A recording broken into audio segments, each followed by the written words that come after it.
Well, good morning and welcome everyone to Administrator Issues and Updates on April 21st, 2026. County Administrator Gary Schmidt, would you please call the roll? Yes, thank you, Chair. Roll call, Commissioner Savas. Present. Commissioner Helm. Here. Commissioner Schrader. Here. Chair Roberts. Here. All right, thank you, Gary. What's up first? If you would please convene as the OSU Extension Board. All right, I'll now recess as the Board of County Commissioners, convene as the OSU Extension and 4-H Service District Board of Directors. Gary. Thank you, Chair. And Commissioner West is here. He's just stepped out for a moment. He'll be here shortly. You're now meeting as the Oregon State University Extension and 4-H Service District. This is an advisory board and commission appointment. Andrew, go ahead, please.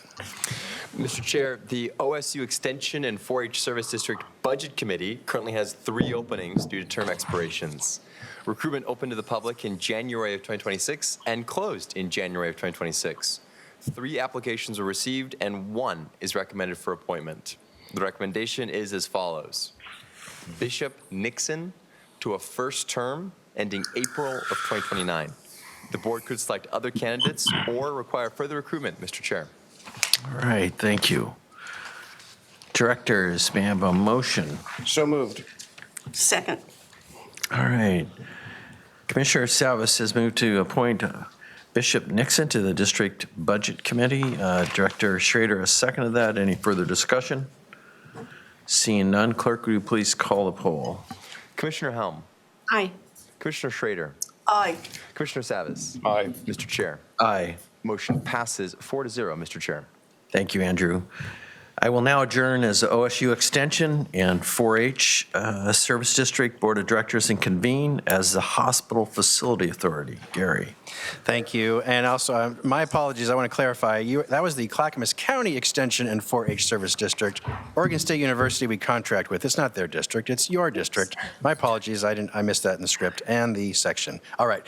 You're now meeting as a Hospital Facility Authority of Clackamas County to review the Hospital Facility Authority of Clackamas County bylaws. And you're also going to meet in the Board of Commissioners right after this as well. So you're meeting 2 bodies, but for the same purpose. Elizabeth Comfort, Finance Director, will explain more. Go ahead, please, Thank Elizabeth. you. Elizabeth Comfort, Finance Director, and also with Hospital Facility Authority. And today before you, we have an update with our bylaws for the Hospital Facility Authority to recognize the changes that the board made last month through an ordinance to recognize the Board of County Commissioners of Clackamas County to be the body of the Hospital Facility Authority, those 5 members, and then also you can have up to 11 members. So these are just updates to the bylaws for the authority. All right, thank you, Elizabeth. Commissioners, may I have a motion on these new revised bylaws? I move to approve the revised bylaws. I'll second. All right, Commissioner Helm has moved to approve the revised bylaws. It's been seconded by Commissioner Schrader. Any further discussion? Yes, just a quick question. Offhand, Elizabeth, do you know how much debt or bonds the hospital authority actually endeavored into? The Hospital Facility Authority does not have any debt itself. What we do, we act as a conduit for healthcare facilities, and we've done a number of them for Mary's Woods, Willamette View, and Rose Villa that we've done recently in the last 10 years. We do have a couple of requests that are coming to us. As we mentioned last month, but Willamette View has proposed something that we'll come to you later with more formally, and then also Mary's Woods has been inquiring. So, but we do not, as a hospital facility, have any debt.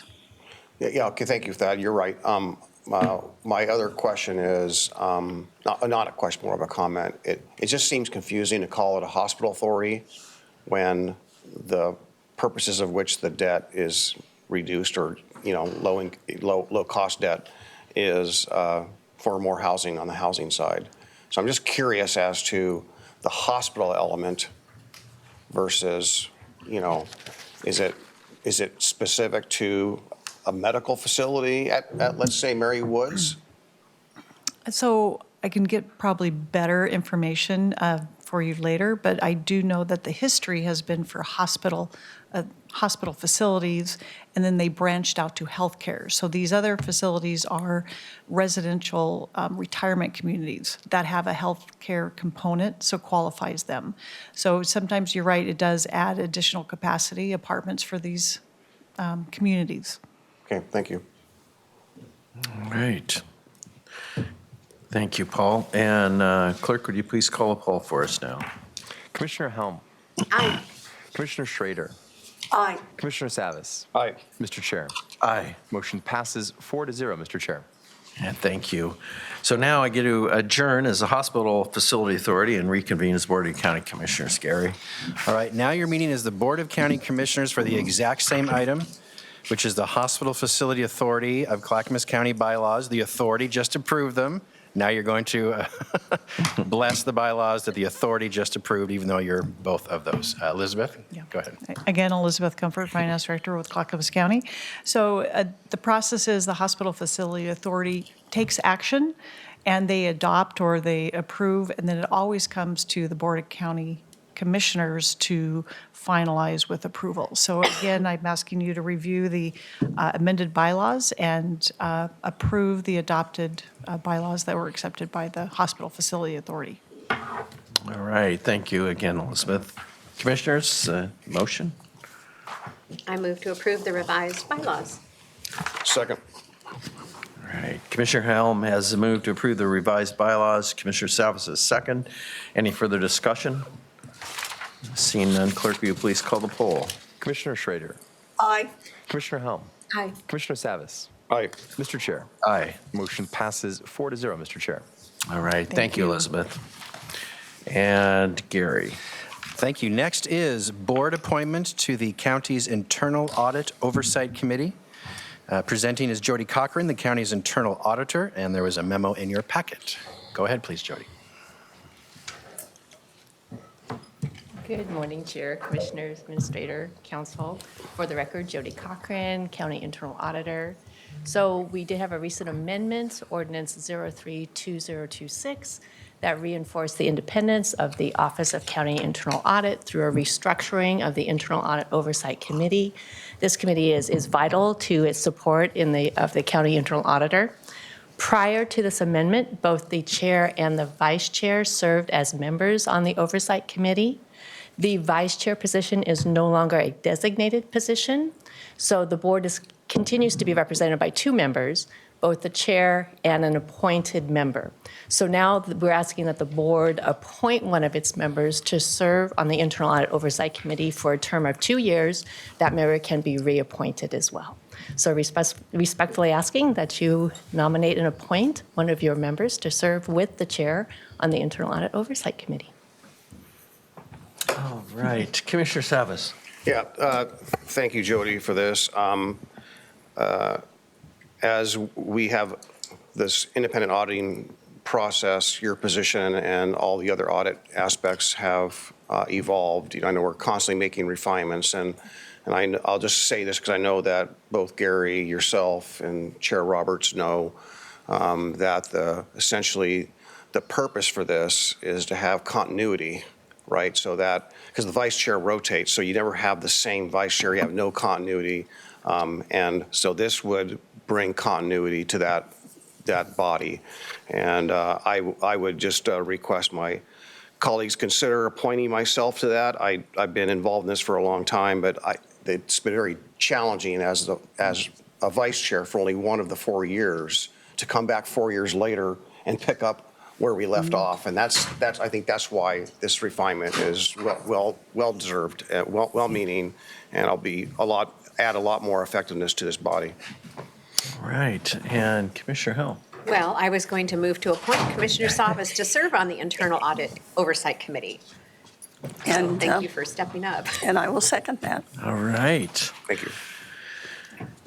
So right now we have Commissioner Helm has moved to appoint Commissioner Savas to serve on the Internal Audit Oversight Committee. It's been seconded by Commissioner Schrader. And is there any further discussion? Seeing none, Clerk, will you please call the poll? Commissioner Schrader, Aye. Commissioner Savas, Aye. Commissioner West, Aye. Commissioner Helm, Aye. Mr. Chair. Aye. Motion passes 5-0, Mr. Chair. All right, thank you very much, and thank you again, Jody. Gary, what do you have next? Thank you. Next is advisory board and commission appointments. Andrew, go ahead, please. Mr. Chair, I have two advisory bodies in need of the board's attention. The first is the Committee for Community Involvement, which recommends an incumbent be reappointed. According to the bylaws, current members may request reappointment and serve up to a total of 2 consecutive terms. The recommendation is as follows. Bill Merchant to a second term ending September of 2029. The board could select other candidates or require further recruitment, Mr. Chair. All right, thank you, Andrew. Turn to my colleagues. Is there Chair, a I motion? move to appoint Bill Merchant to a second term. Second. Commissioner Salvis has moved to appoint Bill Merchant to the Committee for Community Involvement. Commissioner Helm has seconded that. Any further discussion? Seeing none, clerk, will you please call the poll? Commissioner West, Aye.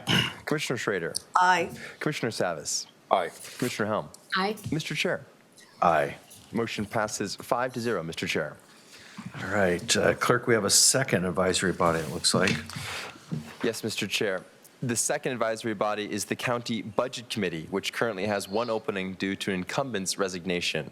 Recruitment opened to the public in February of 2026 and closed in March of 2026.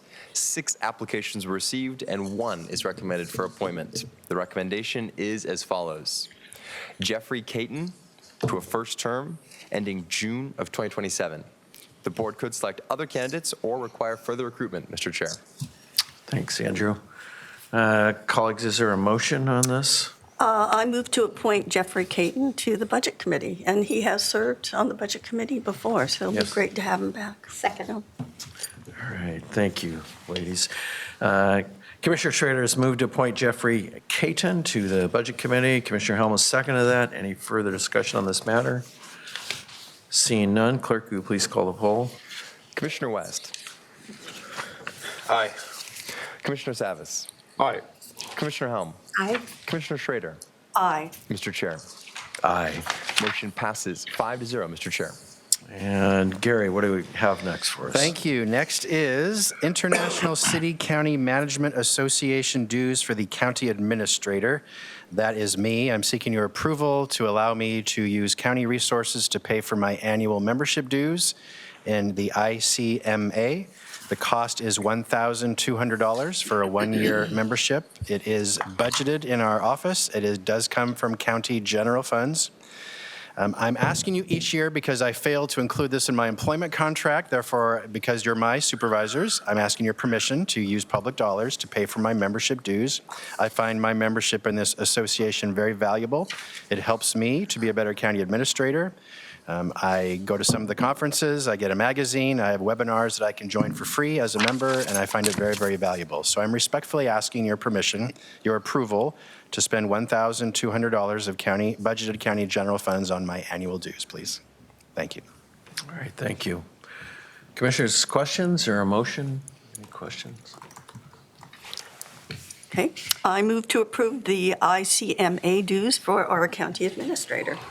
Second. Commissioner Schrader has moved to approve the ICMA dues for the county administrator. Commissioner Salvis has seconded that. Any further discussion?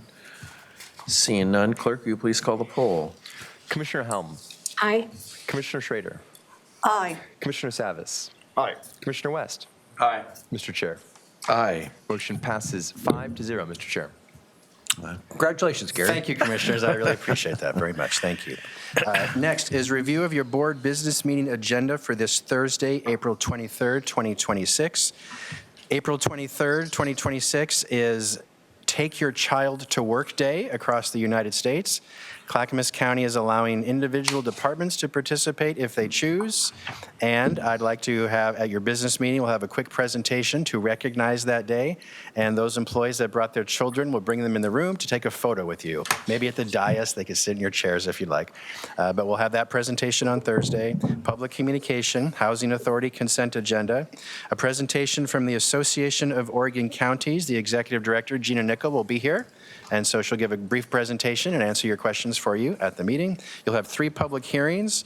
First is a county code chapter amendment on the CPACE program, Commercial Property Assessed Clean Energy Program, a public hearing on road use county code change, and a public hearing on a purchase and sale agreement with Hoodland Fire District for that county-owned building. You'll have consent agenda for Clackamas County, the Development Agency, and Water Environment Services. So a full agenda. If you have any questions on these items before Thursday, would you please let me know, and I will answer it for you, or have staff in the room to answer it for you on Thursday. Thank you. You've booked through this, Commissioners. Your last item is Commissioner Communications, and you do have a policy session following issues. Thank you. All right, thanks, Gary. All right, for communication, Commissioner Schrader. Yeah, thank you so much, Chair. It's great to be back and on the job again. I've missed all of you. I want to give a shout out to Commissioner Helm, who helped me with the big dinner the other night for the, it was for the Caring Place, Yes. right? I know it's a wonderful group of people and good conversation, good food, and, again, thank you for your help. And let's continue to support our charities here. And in particular, I wanted to give a shout out to the Children's Center. I've just heard from them.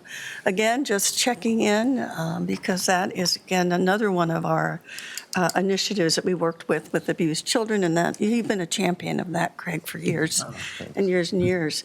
And I'm going to tell you, I had a wonderful time with my grandchildren. They're I was gone for a while to visit them. They're tweens, so they're at that age when they're still little kids, but just kind of getting to the point where, they're really fun becoming young adults and they're fun to be around. And one of the things that we did, and I wanted to mention this, is that we took a trip to Oxford and got a chance to really walk throughout the whole town. And as you know, Oxford University is one of the oldest universities in England. And we got to see the Bodleian Library, which was really something that I have always wanted to do. And one little anecdote, as part of the tour, we saw a list of all the donors of people that have, through the numerous years of Oxford, and there's various, colleges that are all over, there's a college, and then there's a pub, and then there's another college and a pub. It's kind of this whole big town with these different colleges under the umbrella of a university, which I finally realized. But anyway, one of the names on the board was Kenneth Graham, and I was proud of my library self for this because does anybody know the book that he wrote? And I said, well, of course, and everybody was looking at each other, and I piped up and I said, well, of course, The Wind in the Willows and Toad's Wild Ride. And he was so impressed that an American. Which is sometimes like being a Clackamas County Commissioner. Yeah, I know. Really. In fact, I use that all the time, Toad's Wild Ride. It's really that. But it was a marvelous time to have time with my family, and I come back refreshed and ready to get back to work with my colleagues. So, great. Welcome back, Thanks. Martha. And Commissioner Savas. Yeah, well, first of all, it's great that we're all here today. And so I can share with you, to each of you, the same message, and that is that Commissioner Helm and I have been working on that CCSO Finance Work Group, and just wanted to let you know that things are going swimmingly. It seems like we have tremendous agreement on both county finance and CCSO finance staff. We're making a lot of progress. We have members from labor there. We have 2 members of the budget committee who we'll be seeing later this afternoon. Myself and Commissioner Helm, of course, are sitting there, and the treasurer, Brian Helm, to validate some of the financial numbers that we've got. So we're meeting again tomorrow, probably our last meeting for a while, and hopefully, we believe, and hopefully be able to hammer out a few more details. But it has prompted me, by the way, to go back and look at a lot and listen to a lot of the budget meetings, not all of them, but I'm going back to 2018, for example, and 2019. Still got more to do, but I just want to be able to have a better context of how we message or talk about whether it's vacant positions or whether it's being fully funded or partially funded or whatever you want to say, that it takes a lot of careful context to make sure you frame it up correctly, but it looks as though there have been vacant positions in CCSO, for example, historically for a long time, and we'll have more reporting on that pretty soon. But I think that they haven't always been fully funded from the aspect of the sheriff's levy, in particular, because the sheriff's levy has been recalibrated to account for internal costs within CCSO. And so technically, because that didn't adequately collect enough money to pay for the services rendered, and similarly with the city contracts, there's been some backfilling, if you will. So in order to get the levy fully funded, we need the support of the voters. So I just want to emphasize here, and maybe we should continually do this outside externally. I know Commissioner West and I talked about it. We need to talk positively with the voters that this is important. And if we want to fully fund our sheriff's office, it's imperative that we pass this levy, because that's the biggest hiccup in trying to get adequate funding for the sheriff's office. Lastly, what's come up quite a bit lately is short-term rentals, and we've been getting a lot of feedback. I appreciate that. We're going to be talking about that this afternoon, right? Yep. And Yes. But I do want to say that I have received from some very legitimate STR operators, and Craig, you met one of them at the TDC meeting one time, and you really like the guy, and I've been in communication with him. He's very anxious to come and help us or talk to us, whether collectively or individually. Ryan Tigner is his name. He's really, really sharp. He operates STRs in multiple states, and he's got a lot of examples of working in other jurisdictions and other models. So I think we have a lot to learn, and I'm hoping we can take the next steps, and we'll be talking about that this afternoon. But I just want to let you know I've been engaged on both those levels almost every day for the last couple, 3 weeks here. All right. That's all I have. All right, thank you, Commissioner. Commissioner West. Well, thank you, Chair. I totally agree with everything Commissioner Savas just said. The levy is essential that we get it passed. Not only just get it passed, but we actually appropriately fund what we promise. That didn't happen last time. The evidence is in. It's super clear that we overpromised and underdelivered on that funding. And so we're feeling the pinch today. We're trying to right the ship on a number of budget decisions that were made previous to this board existing. And it's a tough decision. And I really appreciate the thoughtful input from budget committee members that are very closely connected and are from law enforcement, fire, and other first-hand responders that understand public budgets. They understand the challenge we face. They understand the need to be good stewards of public dollars while also demanding a fully funded first-hand responders and law enforcement. So we're going to be going into that here shortly at the end of the month. I think we're just now maybe starting to hear rumblings and get numbers as a board. We haven't seen anything yet. So I know that budgets are being proposed. I haven't seen a thing, so I can't make a decision yet on anything, but we're going to be trying to make sure we right the ship and continue to be sustainable. The city of Portland reported this morning that they're, I think maybe yesterday, $170 million shortfall. That's basically our general fund in Clackamas County. And they're talking about real significant cuts to first-hand responders, to police and fire that are alarming for the whole region. But we have a very good track record of being judicious and careful with our public dollars, operating in the black, making those tough decisions and not waiting to do it until they pile up on themselves. So we're going to do big work here. It's not lost on anybody on this board. It wasn't that many years ago where there was a giant miscalculation in budget shortfall, and Commissioner Savas raised the alarm, as he so often does because he's so good with public budgets, and said, hey, we're 10 million short. Turns out we're $13 million short at that time. And that board had other priorities and still continue to move forward. But these things compound over time. And I trust that this board will continue to do the good work that it has done in the past, require accountability, We're not afraid to put in the hours. I think we've already done that looking at the last session, but we will make sure we get there, and I think the county is in good hands, and we have a very solid and well-experienced budget committee. One other thing that I've been harping on lately is the culture of the county.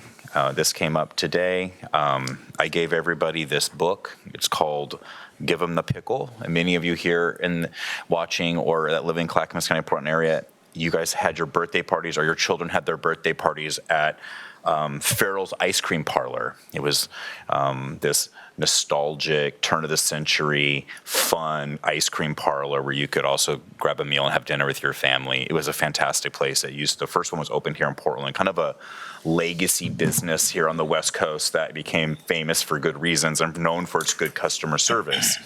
And he tells a story about Give 'Em the Pickle, and basically what that means is we want to make sure that we can make our customer feel valuable and remind them that they're the boss when we're able to make sure that we appreciate them. And the truth is that our taxpayers and constituents, they are the boss. This is their county. We all have heard growing up, government for the people, by the people, right? So those people are our taxpayers, and they pay real good money to be able to make sure that their local government is operating in a way that's effective and efficient and ethical and shows good leadership and problem solves and fills the potholes and all those things that impact our everyday lives. And I want us to have a culture in Clackamas County where we remind the taxpayer that they're the boss. It's not totally the same as a small business owner, and we have two of them here on the dais with Commissioner Hellman Salvis, but we want to be known as the government entity that they appreciate working with, and they walk away feeling super valued, and that they don't mind coming back, and they don't mind testifying in front of us and sharing their concerns because they're going to be treated respectfully, that they know the permitting process is the smoothest and easiest in the region, that we have a reputation of finding the little things to give them and give them the pickle. And so I think that would be such a novel experience for anybody to say about any government. But I think Clackamas County, if that was our reputation, how powerful that would be. That we're responsive and careful and thoughtful, and at the end of the day, we do it cheerfully, and we make sure that they feel valued. And so as a county commissioner, I hope I was able to help create a culture here and continue to create a culture here that does that. And I'll kind of close with this, because at the end of the day, our public service is all temporary. The voters may choose to move us forward and to continue to serve, or they may not. I hope to continue to serve another 4 years as your county commissioner. But what's most important to me is that the voters look at Ben, or they look at Commissioner Savas or any of us, and they say, you know what, the county is better off than when they found it. Whenever we turn the lights out in our office and we move on to the next thing life has for us, I hope to God they say we left the county better than when we found it. That's it. That's good public service. That's solving real problems. That's giving your constituent the pickle in a way that makes them feel like they're the boss. So I hope that we can have that culture here in Clackamas. Thank you, Commissioner. Commissioner Hill. Yeah, I want to mention, Martha, thank you for donating the dinner at the Caring Place auction last October.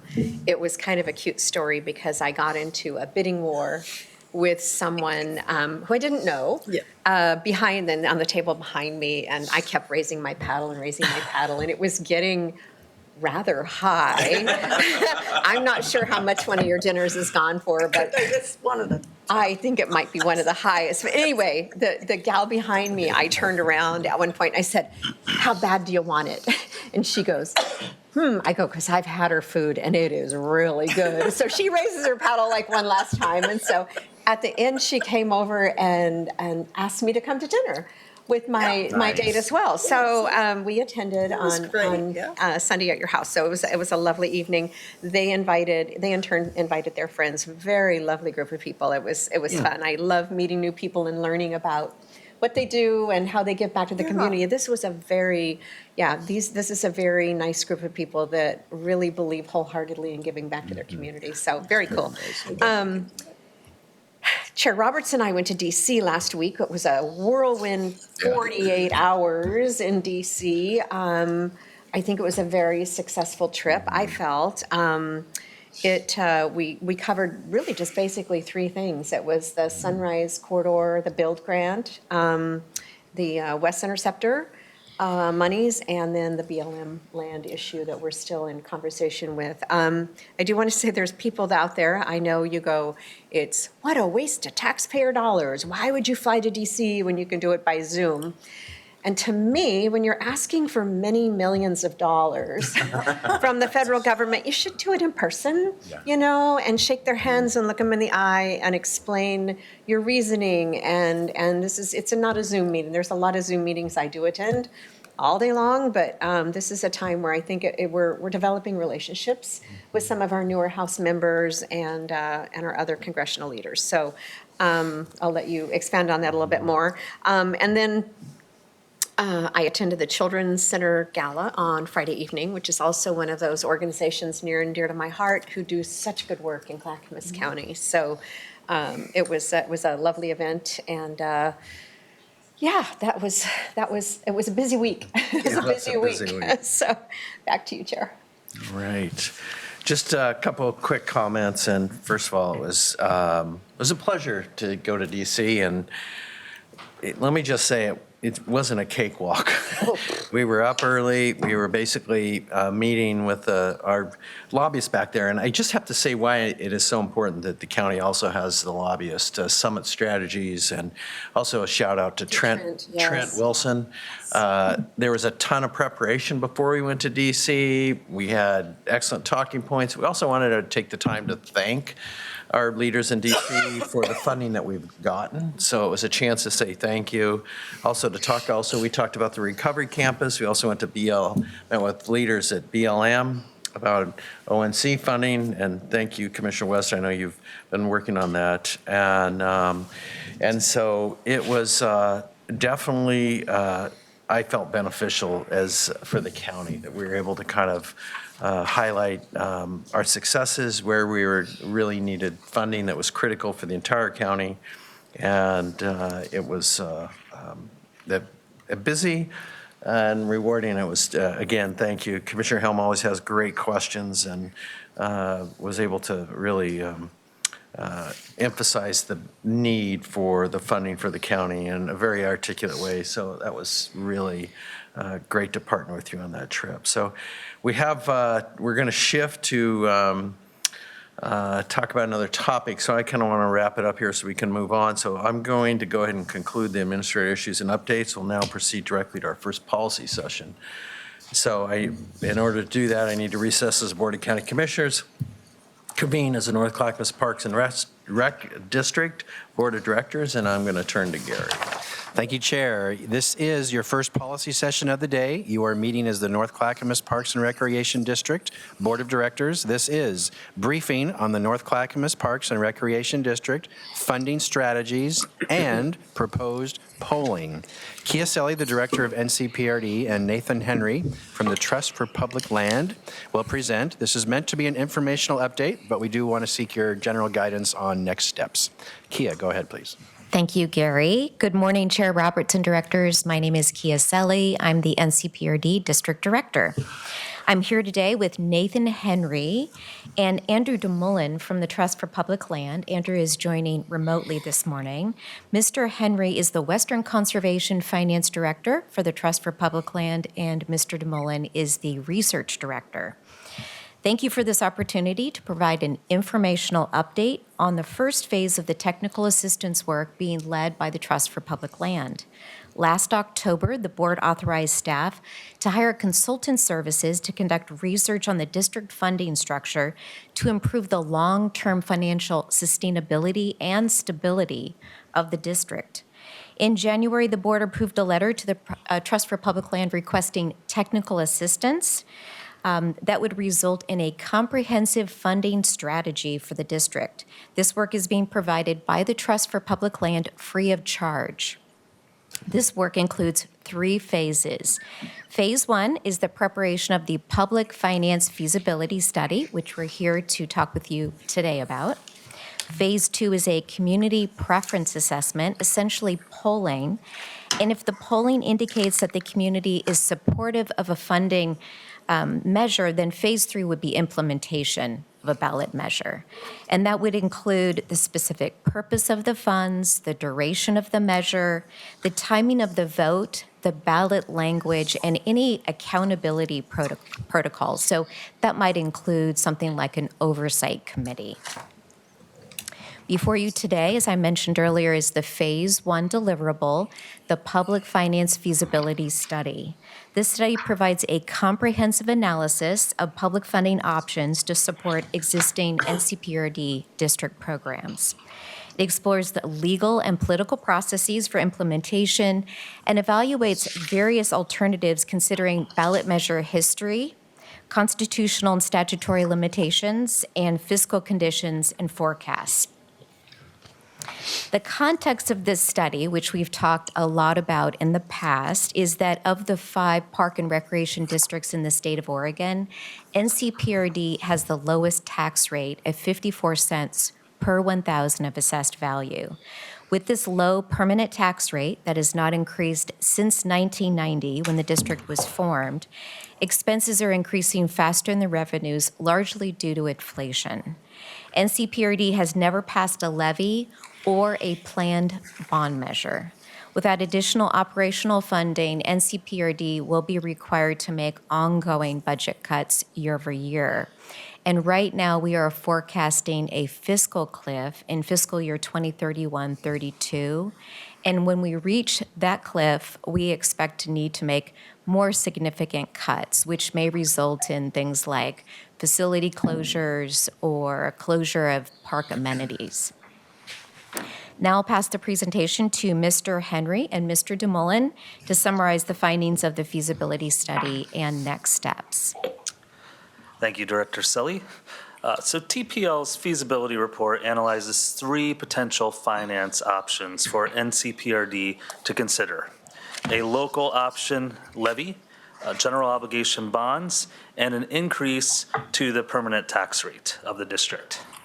Among these 3 options, the local option levy most directly meets the current financial challenges faced by the district by providing funding that can be used to support park operations. I'm going to take just a moment to sort of walk through the 3 options that we examined. First of all, the local option levies. While local option levies extend for only 5 years, they present an efficient and equitable mechanism for raising significant revenue for local governments. Because a local option levy is only in place for a prescribed period of time and approved by voters for a specific use, and because auditing and reporting is required to demonstrate compliance with the commitments made to voters, there is a high degree of accountability inherent in this mechanism. Importantly, revenue generated by a levy can ensure clean and safe parks by supporting essential maintenance while also providing operational funding for things like recreational classes and events that range from basketball programs to youth swim lessons for all ages, as well as free activities throughout the district like movies and concert nights in the parks. A second option that we looked at, general obligation bonds, can only be used for capital projects and cannot be used for operations. Based on our conversations with NCPRD staff, funding for operations, not capital improvements, is the district's highest priority right now. While it may make sense to consider a bond measure at a later date, this mechanism is not well aligned with NCPRD's current needs in our assessment.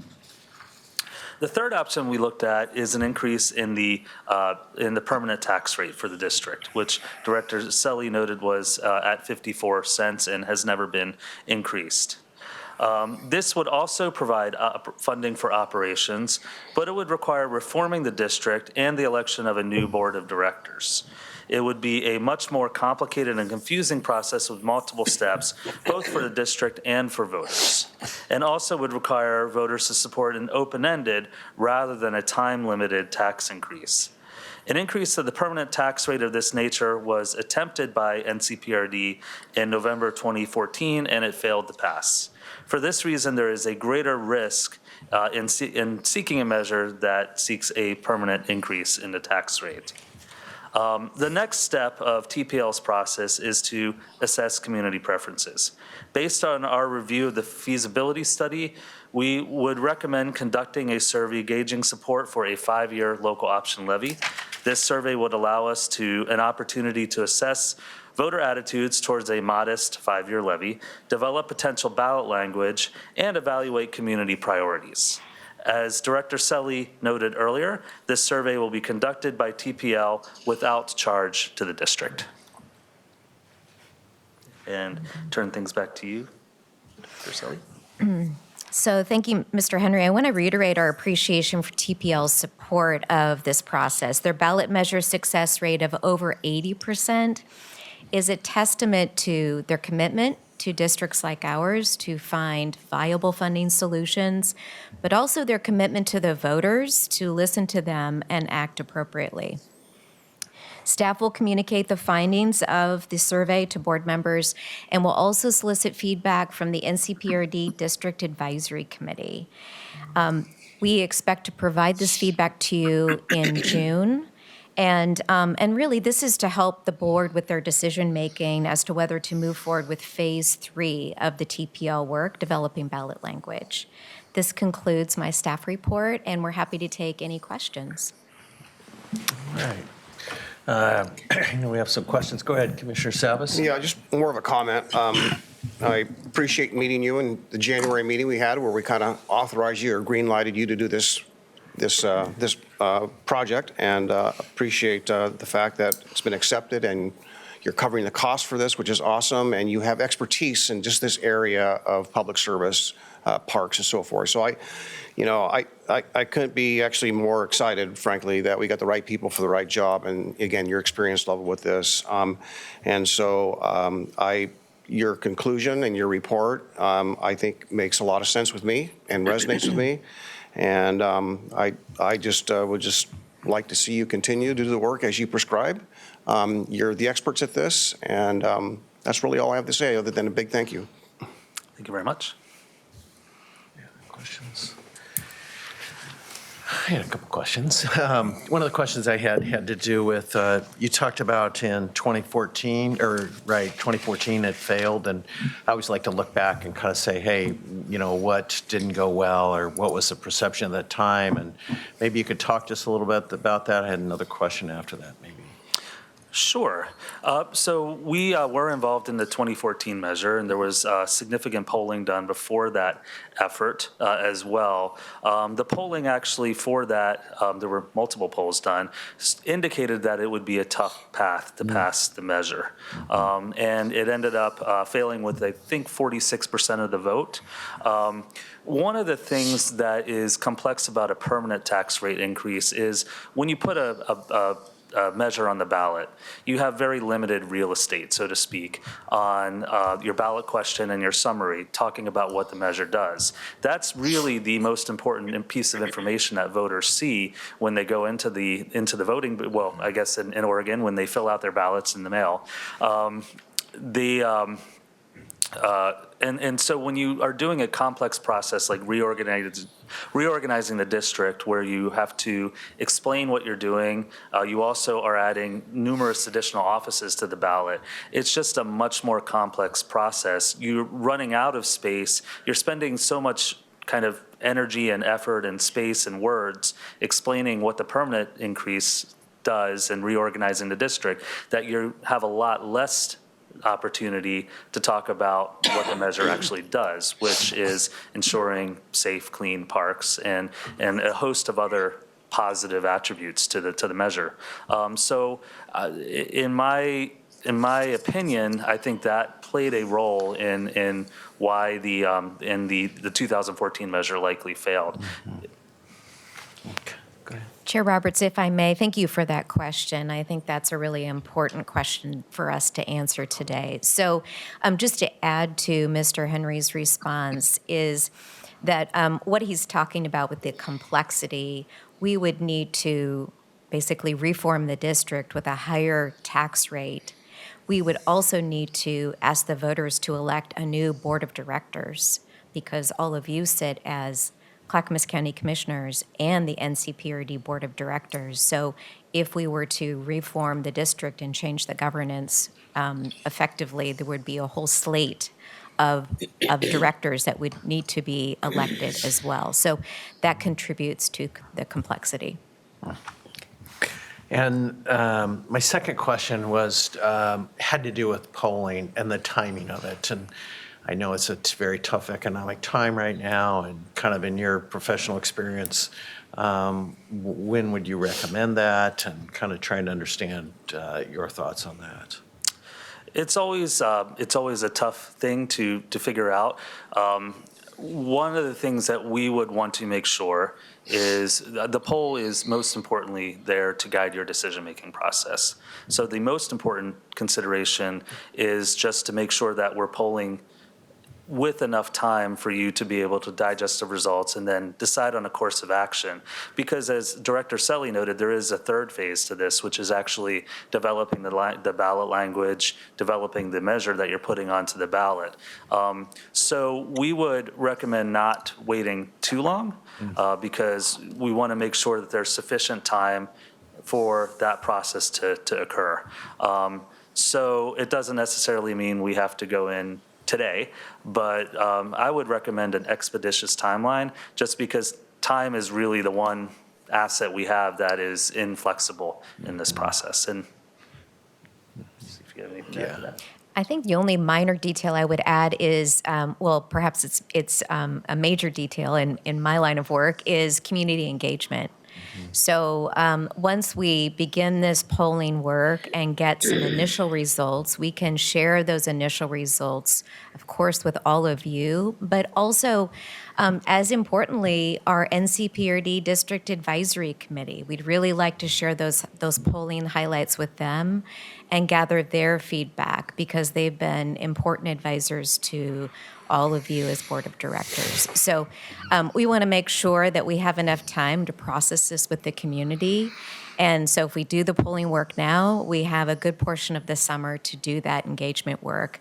I'm already out in the community making sure that those individuals that live in the district are really aware of the current state of our finances. So it's really an education and awareness campaign. But from my perspective, it's also a really important time for me to understand the needs and wants in the community in a really important way. As you know, we completed the system plan last fall.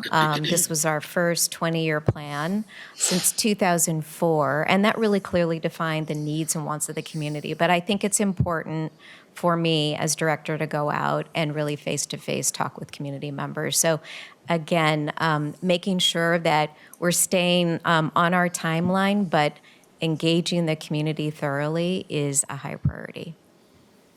All right, and just to kind of, before Commissioner West has a question, I just wanted to extend a personal thanks to you, Kia, for really your leadership. You've done an incredible job helping bring me up to speed about the concerns, the financial concerns that you have, and managing really what I believe is really kind of a complex system. And when you look at this, it hasn't been changed since 1990. I mean, that's pretty telling. As we all know, costs have just increased dramatically. So just a big thanks to you for all your hard work, and sure appreciate it. Commissioner West has a question. Go ahead, Commissioner. Thank you, Chair. Thank you for such a mindful approach to this. I mean, really being careful and judicious and making sure that we're finding that right balance between the times in which we live and where people are at, but also making sure we're being good stewards of the parks and the assets and the resources that serve so many people here in Clackamas County. Grover, I'm looking at you, man. We might have to door knock together to tell people to support this funding structure. But it might be all hands on deck. It's up to us to make that case and to break through a lot of the noise. I know we had a lot of concern with the police levy that is going to be on the May ballot, which I believe all 5 of us have publicly supported. But it's a tough time with other tax considerations and the perception, rightfully so, by the public, because they expect us to be good stewards of these public dollars and resources. And all too often in the news, we are seeing where that hasn't been the case, and we always have to strive to do better. So I'm impressed with the report. I'm very impressed with the work that you've done, and I think it is really important information to help us make a quality decision. It is true, it hasn't been really addressed since the voters, well, it was addressed and they said no at that time, but that was a while ago also. But it's been this rate, God, I think in junior high.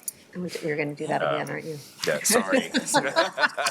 So it's been a long time. I mean, I think we were still doing CDs in the 90s, right? Like, if I look back, like, hairstyles were much different back in the 90s.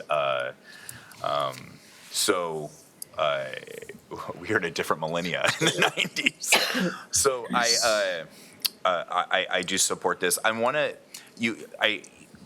Here in the report, it talked about how 20% looks like it had pretty good public support, but then 51 to double that isn't. I mean, it's the majority, but that's pretty tight. Are we looking?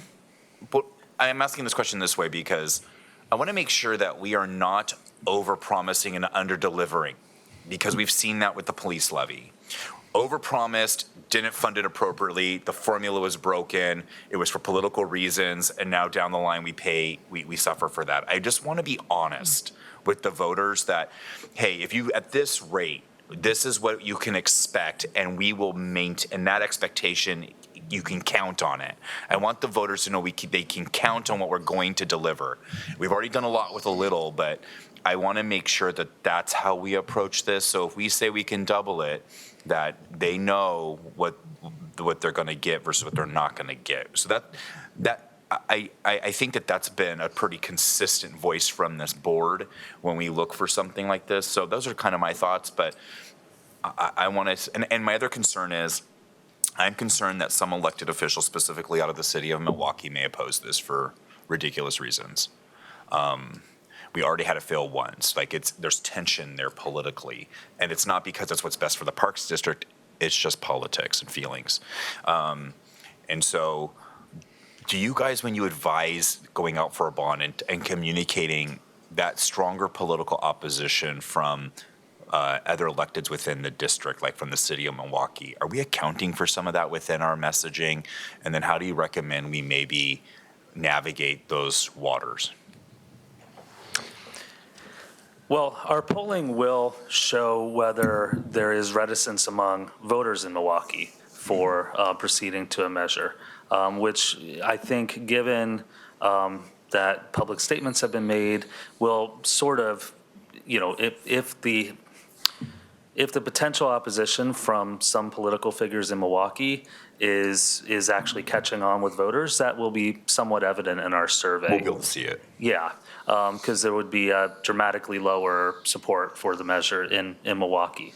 So the polling will provide something of an answer to that question, I do believe. Anything you'd like to add to that? Thank you for that question, Director West. So just adding to Mr. Henry's response, I think that the polling will actually be really insightful and will really guide us.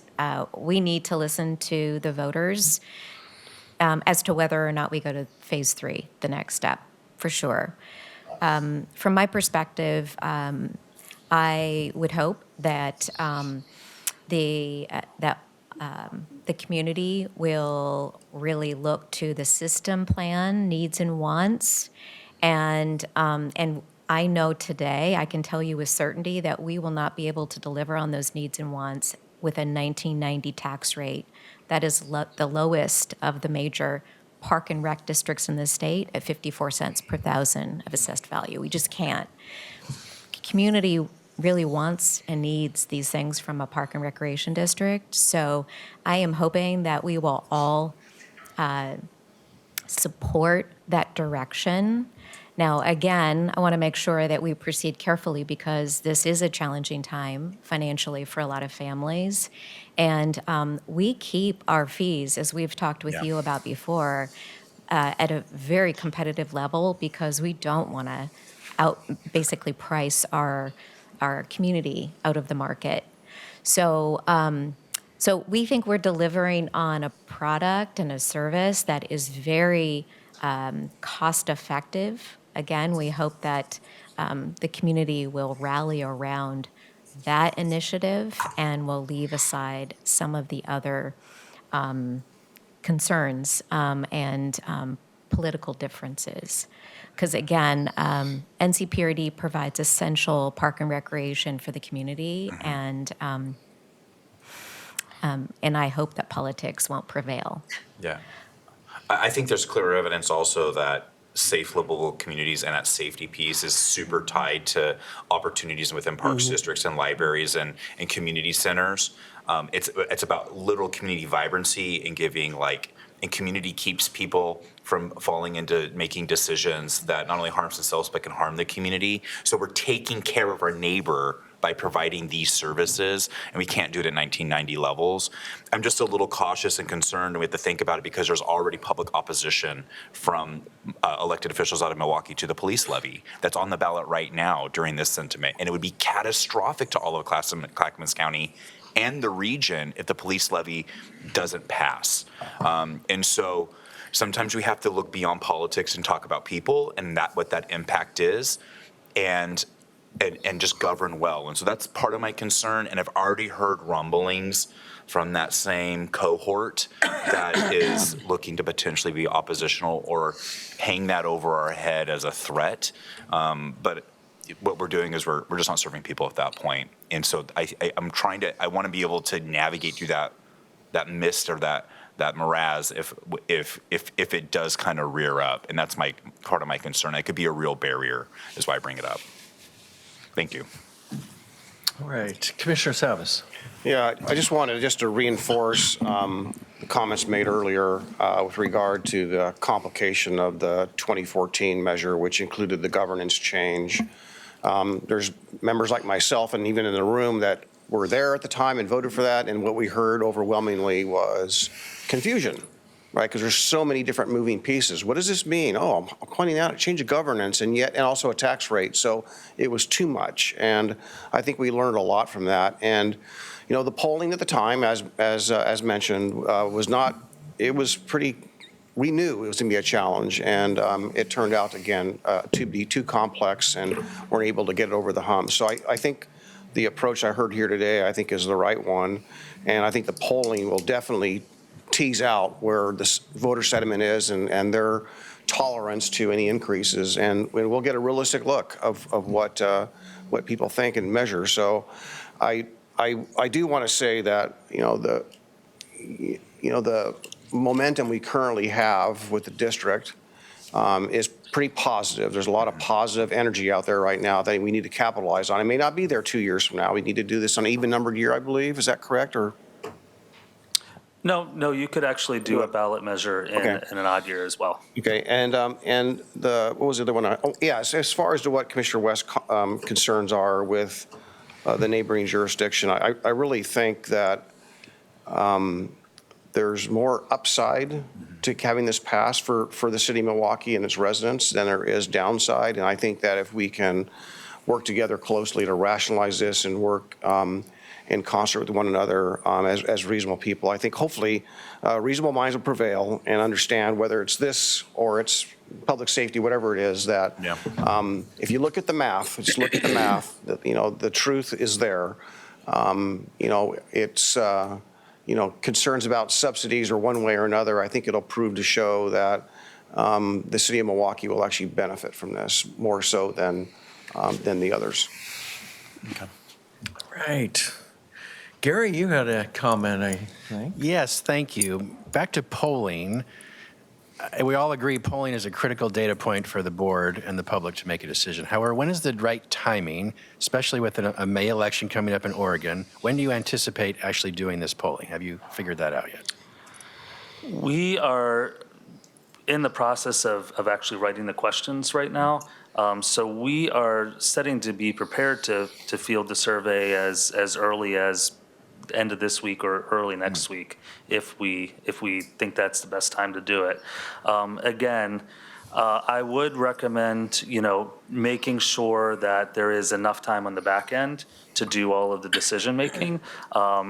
Does that necessarily mean we need to go in to the field this Friday or Monday? Not necessarily, but we would definitely recommend not punting this for too long, just because, again, we've found in the past that when you sort of rush the process or any one phase of the process, that is when the process could get a little more complicated. And so we've actually been working on the poll questions for quite some time in anticipation, so we have the flexibility to go in sooner rather than later. So we would recommend not waiting too long in order to get these results in everybody's hands. So really the next 2 weeks. Yes. Okay. Obviously, looking to your professional judgment, it's just a matter of timing because we don't want the results to be skewed with what's going on in the world, with an election coming up in Oregon. So you're the expert on when the right time is, while understanding we want to plan ahead for a potential ballot issue. And then commissioners, obviously, you're the decision makers, not me. I really want to echo what Chair Roberts said for Kia. Thank you for having the leadership and foresight to look ahead rather than coming to the board 5 years from now saying, oopsie, we're out of money. So this is a great time to consider this, commissioners. Yep. As you know, if you were to put this on the ballot this year, it doesn't implement till the following year. Right. So really, you have about 3 years to make a decision, not 5. For Okay. time for the property tax the following year to be collected should the voters approve such a measure. So time is running out. Thank you for reviewing this now. And as you know, commissioners, directors, you either raise fees or you cut services. It's pretty black and white, one of the two. And this is an option for you to consider, the voters to consider either doing a levy or a total tax base change, or cut how the district does services.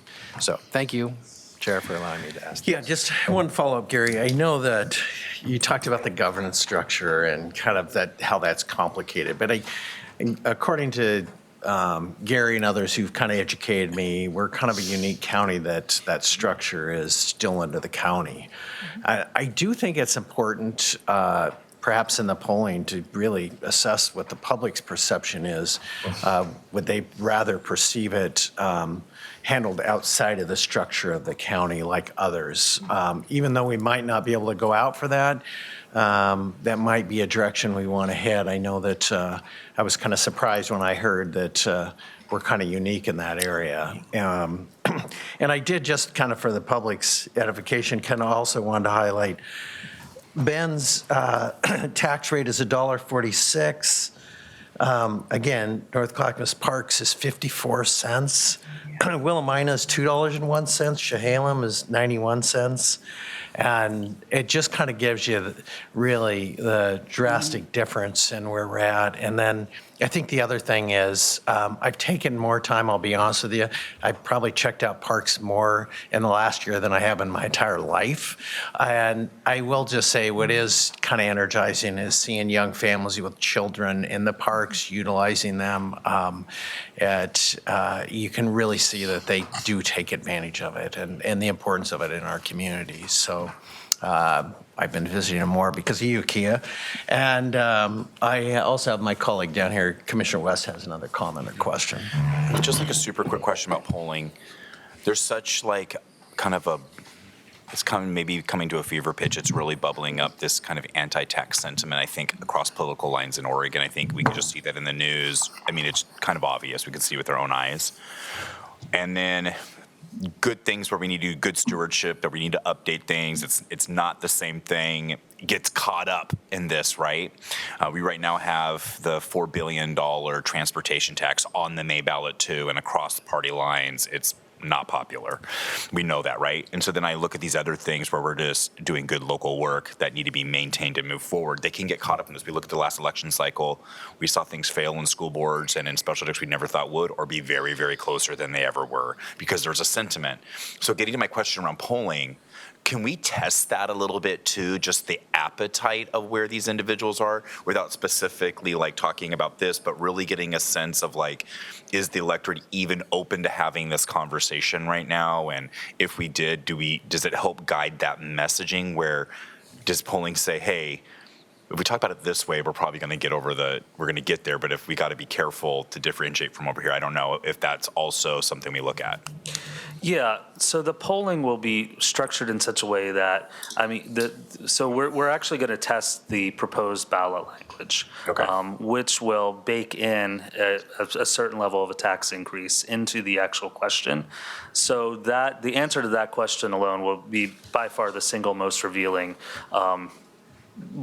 thing we'll get out of the poll. But then throughout the course of the poll, we're going to be giving voters more information as well. We're going to be asking them about their priorities. We're going to be providing them with more information about the positive things that the measure will do. And we'll have an ability to see how sentiment changes throughout the course of voters getting more information. Okay.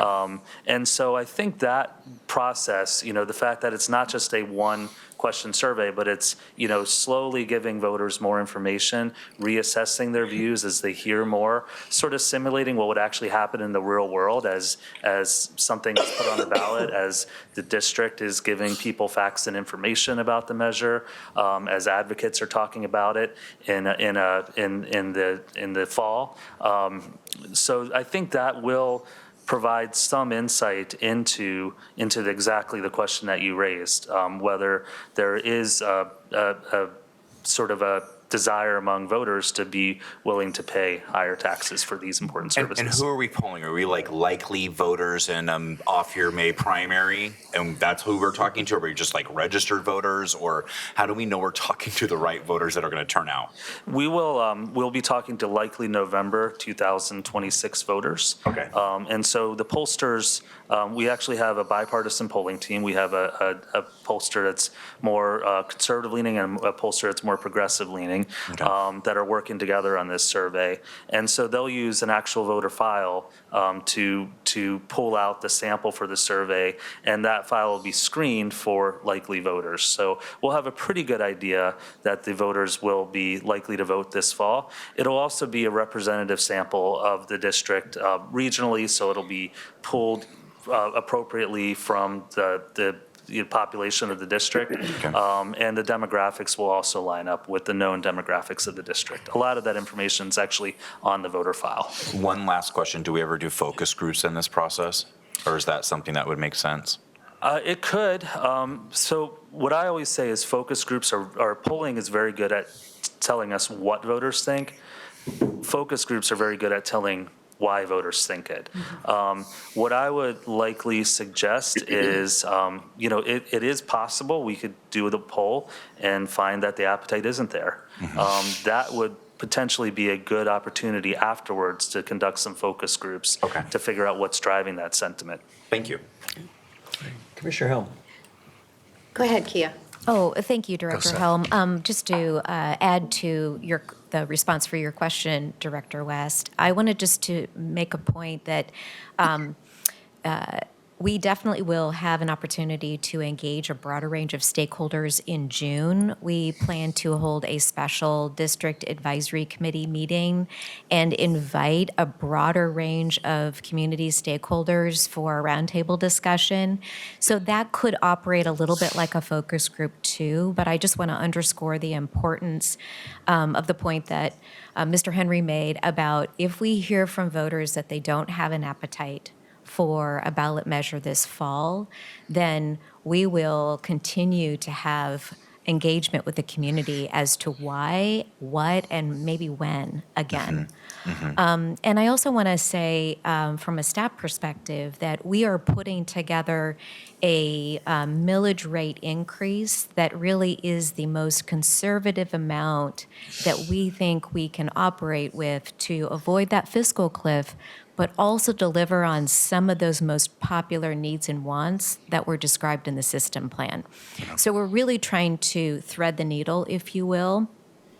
We can't deliver on everything, because everything that everyone needs and wants, because we just know that this is a really fiscally difficult time for a lot of families. But again, so we're running those numbers right now, but doing so within the context that you described. Thank you, Kia. So I was just going to ask, Nathan, it almost sounds like you're going to start the polling before the May primary, correct? That's likely, Right, yeah. and it's going to go through probably after the May primary as well? Potentially not. Usually it takes about a week to field a survey. Okay, and so because you're a professional and you've done this before, and I don't know, I oftentimes, this is a Diana thing, I don't trust polls a lot of times, right? We have good reason to not trust them. In the past, when you've polled during kind of a, I would say heated, primary season, do you find that the answers are different than they would be after? Yeah. Go ahead. Not necessarily, because, one thing to keep in mind is that when voters are actually considering this ballot question in November, it's going to be a heated election period as well. Right. The other thing that I think it's important to just recognize is, this is something that my boss, Paul Abinger, often says, is voters are actually really good at sort of deciding issues one-on-one. So when, if somebody takes our poll, and they might even be looking at their ballot for the May election, those are different questions. And so voters are generally pretty capable of, okay, this is what I feel about parks, but maybe I have a different opinion about transportation or about Okay. the candidate questions on the ballot. Okay, that helps. And then I was going to say too, Kia, that if you end up having an open house, say, versus a meeting, we had a really good turnout for our open house up at the resort at the mountain. There were over 100 people there. And just like an open house, I think sounds more friendly than a meeting, right? Meetings are, we talk at you. Open house means we want to hear from you. I think you'll have a really good turnout. And I think people do want to speak to this because everyone has very, very firm feelings. And parks are really important to a lot of people, just like libraries. People love, we love our parks. So yeah, you're doing good work. Thank you. All right. Well, Nathan, thank you very much for all your hard work on this. We sure appreciate it.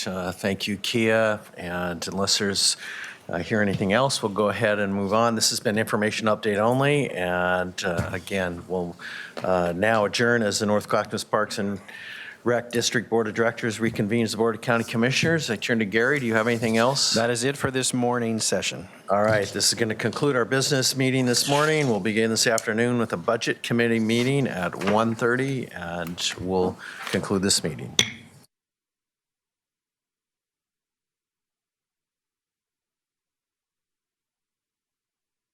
Well, good afternoon, Here we go. Good afternoon, everyone, and welcome to this Budget Committee meeting on April 21st, 2026.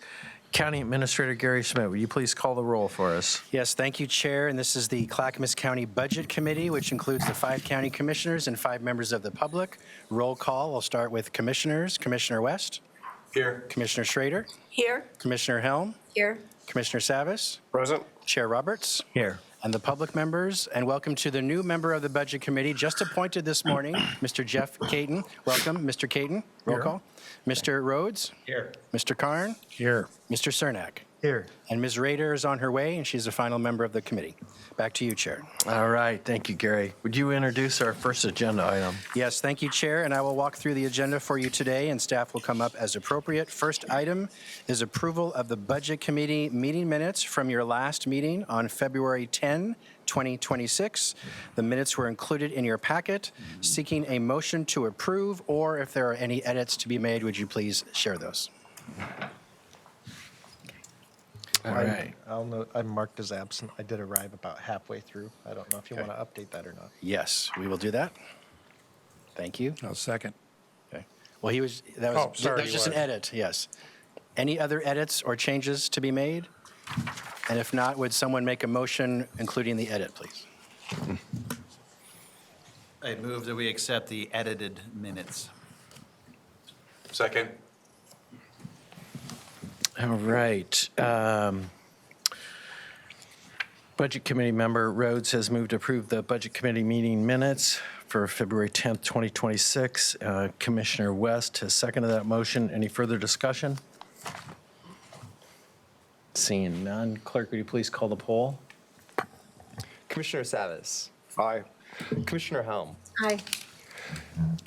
Commissioner West. Aye. Commissioner Schrader. Aye. Mr. Caton.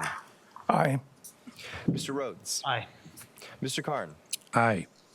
Mr. Cernak. Aye. Mr. Chair. Aye. Motion passes 9-0, Mr. Chair. All right. Gary, what is next? Thank you. Next is review and action on the compensation board for elected officials for fiscal year 2026, 2027. Presenting is Jennifer Justice, who is the chair of the compensation board for Clackamas County elected officials, and Nina Monroe Smith, who's a compensation and classification manager in our human resources department. So welcome both, and please go ahead.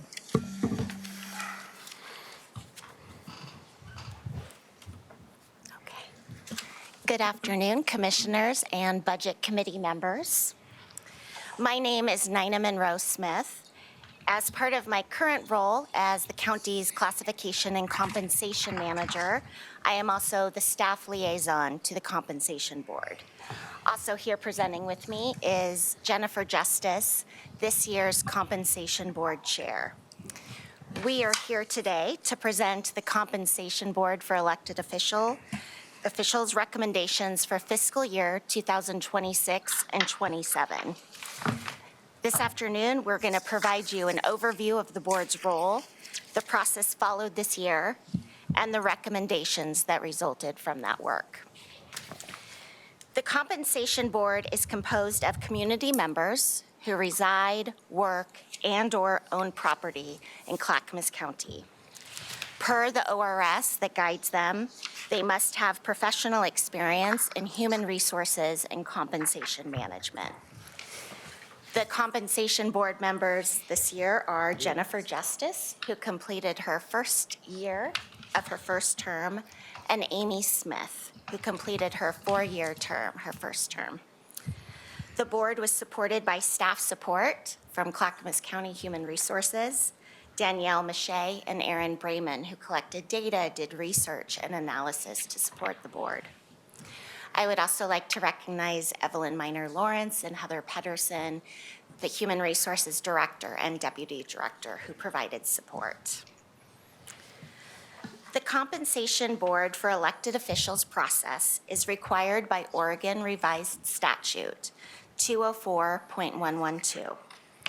This statute outlines the annual process for county compensation boards and grants these boards the authority to review the compensation of elected officials and make recommendations to the county's budget committee. The ORS itself provides general guidelines and considerations for how the compensation board is to determine its recommendations.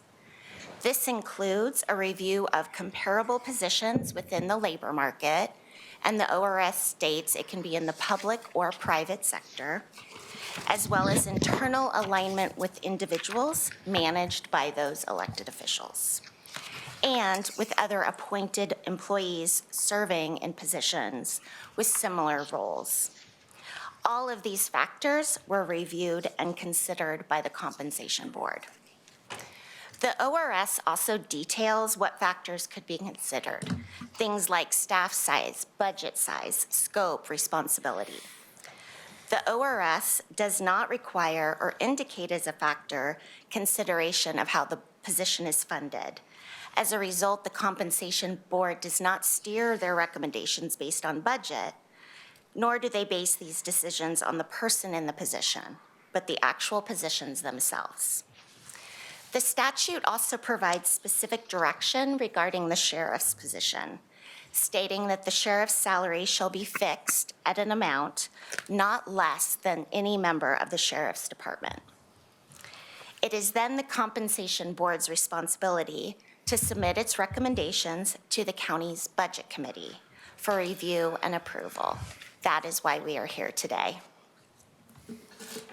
All right, so this is the year that we did the match analysis and considered all of our comparable jurisdictions. We consider things like budget and staff sizes, the responsibilities of the position, the elected position requirements, and other specifics related to each elected role. The labor market that we use includes the following jurisdictions: Clark, Deschutes, Lane, Marion, Multnomah, and Washington counties. We also added Benton County this year, the cities of Portland and Vancouver, and Oregon Metro. Comparable roles within these jurisdictions were used to assess pay alignment. We also took the opportunity this year to look at other jurisdictions outside of what we typically review, and because of this, we found comparability with Benton County for one of our elected positions. So after we have the comparables, we look at the compensation for those positions to determine the average market rate and base the recommendations off of that. This is important to ensure that the compensation paid to Clackamas County elected officials is able to attract and retain people with the expertise and skills to manage the areas that they're leading. Internal alignment was reviewed to see if a further adjustment would be warranted. Factors considered include the compression with employees in the department the electeds lead, as well as comparability with other elected positions that may perform similar work. For example, there's some crossover between the assessor and clerk positions. Therefore, the compensation board felt that it was important to maintain parity between these two. This was also found in our market comparables. So based on these considerations, this is how we made the recommendations for each position. So the methodology that we applied is, first, we recommended an adjustment where the elected official's adjusted base pay rate is below the market average by more than 2.5%. Next, we recommended an equivalent cost of living adjustment that has been approved for non-represented county employees. So the budgeted COLA for this year is 2.7%, and these recommendations were across the board for all elected positions. And lastly, we recommended an adjustment in consideration of internal alignment, including where an elected official's salary is less than 5% above the highest paid employee in the department they lead. All right, in terms of the recommendations, as outlined in the full report that you received from the Compensation Board, based on the Compensation Board's recommendation methodology, the recommendations include, you'll see the list, but there's recommendations related to market. So recommendations were made if an elected official's position was greater than 2.5% below market average. The Compensation Board also decided this year to provide two options. So you will see that detailed as option A and option B. And these are specific to those market adjustments. Option A brings that position to that market average. It brings it to that. Option B brings the recommendation to 2.5% below the market if they were below. And that is why, again, you see option A, which brings them to market, and option B, which brings them 2.5% below market. There was also a recommendation this year for an increase to the chair's add to pay. And this is a recommendation to change it from 2 to 3%. The add to pay has been at 2% since implemented in 2013.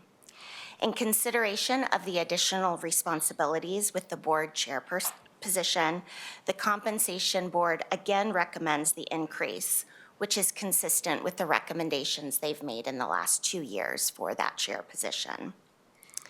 You will also see across the board, as Jennifer mentioned, the recommendation of a 2.7% COLA, which again is equivalent to what is budgeted for the non-represented employees. There is also one recommendation of an adjustment where there is less than a 5% difference between an elected and their second in command.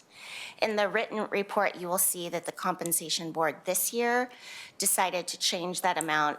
Where in previous years it was 10% threshold for that compression, they've now revised that to 5%.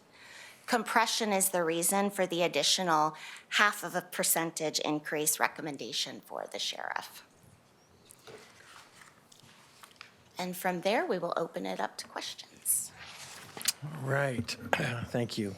I think as we kind of look at this, I'm just throwing this out for discussion, perhaps look at first considering the cost of living adjustment. And if there's a consensus on that, then maybe we move to the next. Just trying to get an idea of what folks think about that. Commissioner West. There's a couple really large numbers on here, real large. I think a lot of us know we get into this in public service. We're not here for the paycheck, Lord knows, for the hours that some of us work. It's not, but fair compensation is appropriate. I look at it would be helpful, just not on these increases, to also see the number of the current annual salary is on the screen to bring that additional. I don't know if we have a slide that does that with these positions and what the current and what the adjustment would bring that annual salary to as like a total. I'm sure it's in the Yes, packet. we do. It's coming right. There it is. Perfect. Yep. Put my readers on. Can you, just for people watching at home and for speed, can you quickly, so option A would bring, I'm just looking at Brunson, Rueda, sorry, you're just the first one due to the alphabet. I think assessor's first. So just so we make sure we're looking at the chart correctly, and then I will get to my question. Option A would bring it this is the current, is that what is 173, 120 for the assessor? And then this number, these totals here are with the recommendation depending on option A or B. Correct. Am I right? This is also kind of an a la carte option. We can say yes to some and no to others. Yeah. When I look at, can I go to the sheriff? Was she on there? Where is she? Scroll down, Andrew, please. Go scroll down to the sheriff. Currently, one of the highest paid employees in the entire county at almost just a hair under 250,000. And it looks like your recommendation would bring her to just almost 258. Is that right? Correct, including deferred compensation. Including her deferred compensation, right? I'm trying to just think about the people that serve in the sheriff's office that are in those management positions. To me, a captain. There's very few undersheriffs. That's kind of unique. It's almost like a political appointed type position, an undersheriff, but captains are very much I think the leaders of the sheriff's office in many instances, and they run full departments. And there's, they to me will also most likely have a resume to be a sheriff one day too, if they choose to run. The average salary I think for a captain ranges between, I could be wrong, between 100 and 152. And that's such a large difference between where the sheriff already is. So I'm looking at some of her leadership and where they're at within their salary range, and then what this ask is. So I'm having a hard time getting to increasing this salary further, even though this individual makes far more than much of their actual executive staff, and the sheriff also already makes some of the highest salaries in the entire county. So that recommendation is based on the undersheriffs because they report directly to the sheriff, and so the compensation board uses that methodology to look at the highest paid person reporting directly to that position and makes a recommendation changing it from 10% last year to 5%. Why don't we look at captains? Captains can be chiefs of Happy Valley, Wilsonville, Estate, right? So they have these large leadership roles, run full teams, in executive type positions at the captain. Captain Evie, sorry to point, he ran the jails, the entire Clackamas County jail. They really do run an executive level, but there's such a difference between that executive level and the other, the top end heavy part. I don't understand how that doesn't play into how we look at these salaries. So the sheriff's office or the sheriff's position is the only one where there's a statute that defines the compensation. And all that it says is that the sheriff's salary shall be fixed at an amount not less than that of any member of the sheriff's department. Okay. So that's different from the 5% that the compensation board is recommending. But there is a statutory requirement there that we would have to. That's why you look at the undersheriff is because of the statutory Correct, requirement and yes, it's yeah. not necessarily applicable to like a captain level. Correct. Thank you. That's good information. Okay, that's all my questions. Right. Gary, go ahead. Of course, thank you, Chair. I always have an opinion I'd like to share for your consideration, and I thank Jennifer and the committee for their incredible work they do every year, and I really respect that. I would suggest to you that you do this in sections, because there's a lot of moving pieces here. So instead of a one motion to approve it all, do it in sections is my advice. I would say the cost of living, you should all electeds get what every other county employee gets, which will be 2.7% for the upcoming fiscal year. Beyond that, it's up to you. There's an option A, there's an option B. My recommendation is that the clerk and the justice of the peace are way below market. And as Jennifer said, it'll be hard, those functions of those two offices are critical components of the county service delivery. And it's important that those people feel they're compensated enough to do the job effectively. Yes, they're elected officials, but we want quality people to run for these offices and serve in those positions. I encourage you to consider that, please. But beyond that, I think that's probably all I'd recommend. So I would say dispense with the COLA first, and then my advice is go through one at a time. Either you'll make a motion or you won't. Thank you. All right, so I would ask if there's interest in making a motion on that COLA.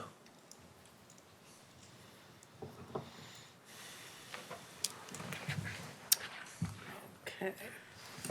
Anyone can make that, including public members, even just to discuss it, for discussion purposes. I'd like to make a motion that we approve the COLA amounts for the elected officials. And is there a second? I'll second that.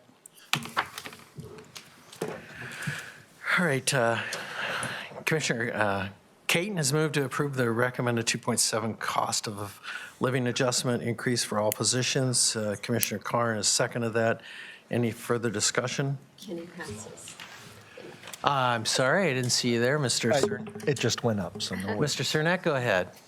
I was just wanting to put out that I know we've had budget constraints the last several years, and so I do want to at least consider the possibility of a reduced or no COLA this year for elected officials.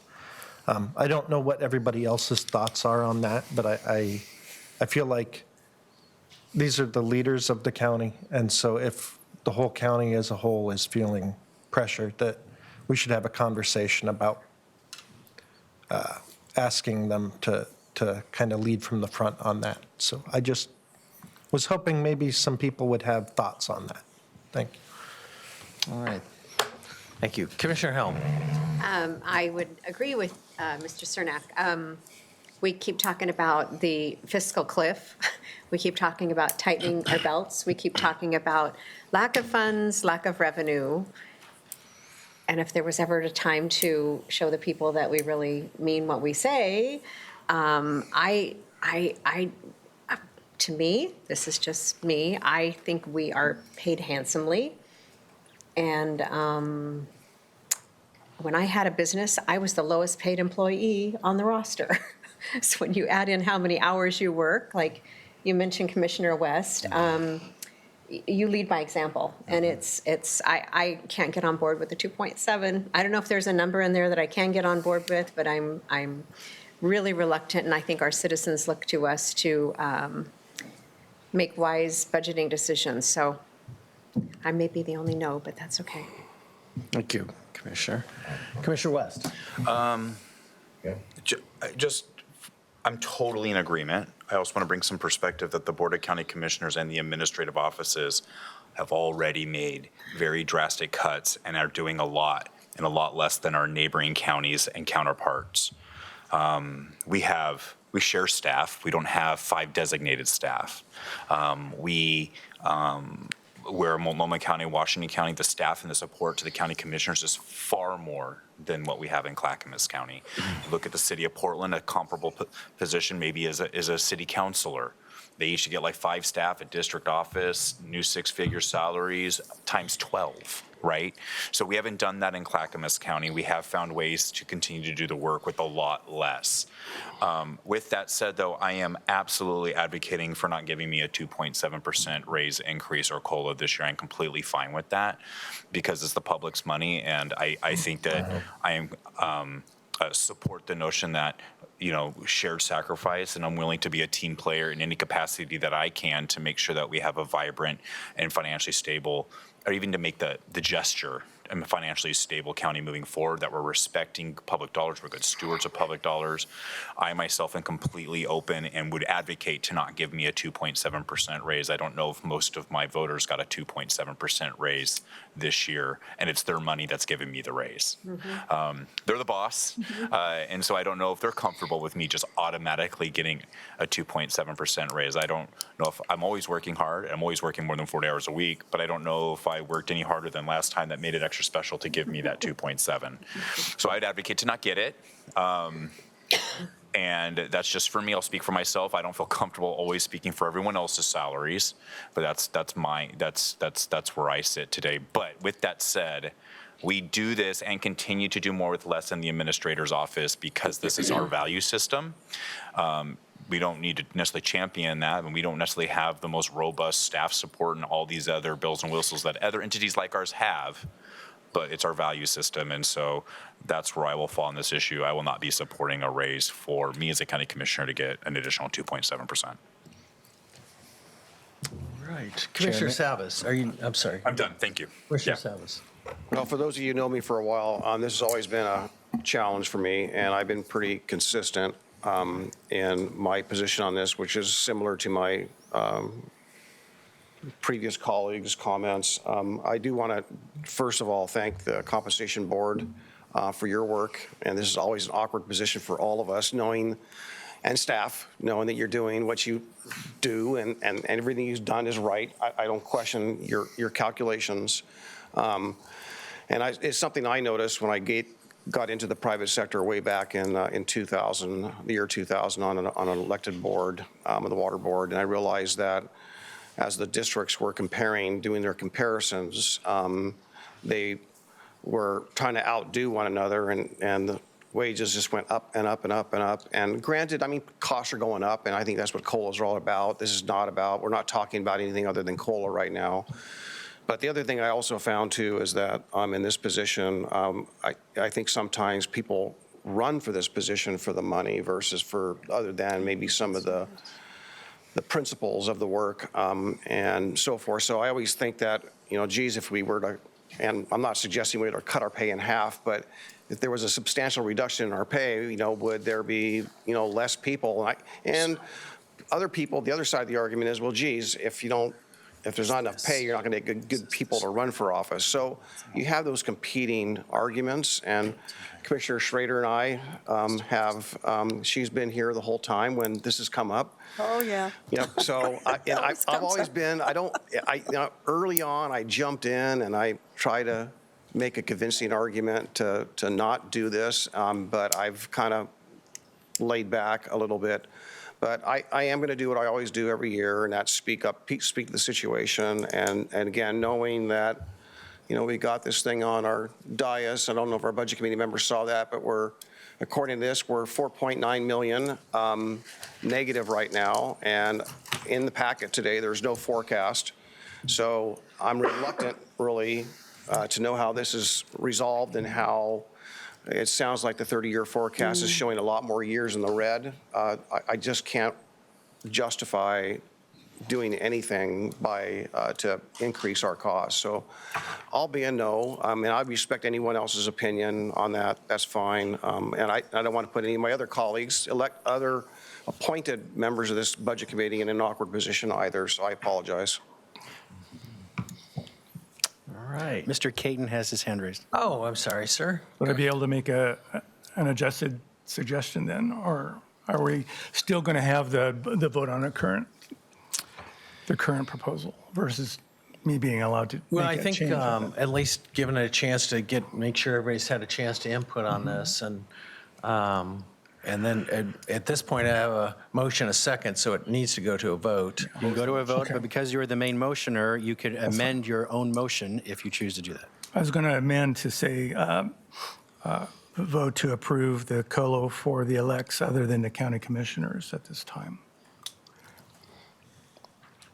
Would that be a possible vote? You can do that, so, For the assessor, the clerk, district attorney, justice, peace, sheriff, and treasurer, to vote for the COLO for those elects and not for the commissioners at this time. Okay, and whoever made the second, do you agree with that amendment? Yes. Karn, okay.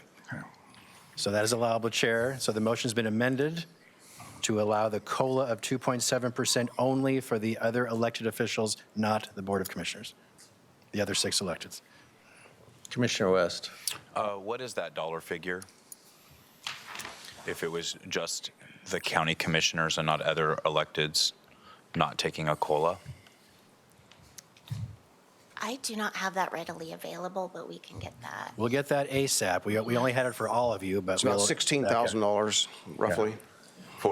Right, that's right. Isn't it like 6 or something Because for the each of COLA, it? the COLA cost is $3,841 per year per commissioner, so times that, Oh, it's about times 5. 4,000 a commissioner. Am I Okay. looking at the right line?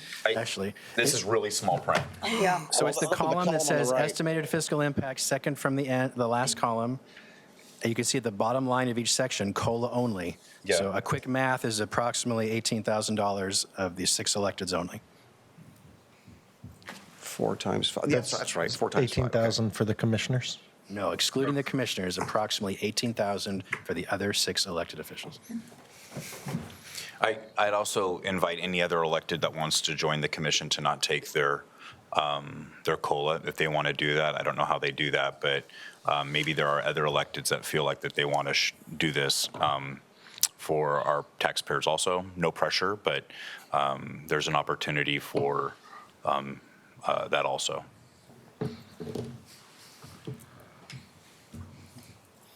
All right.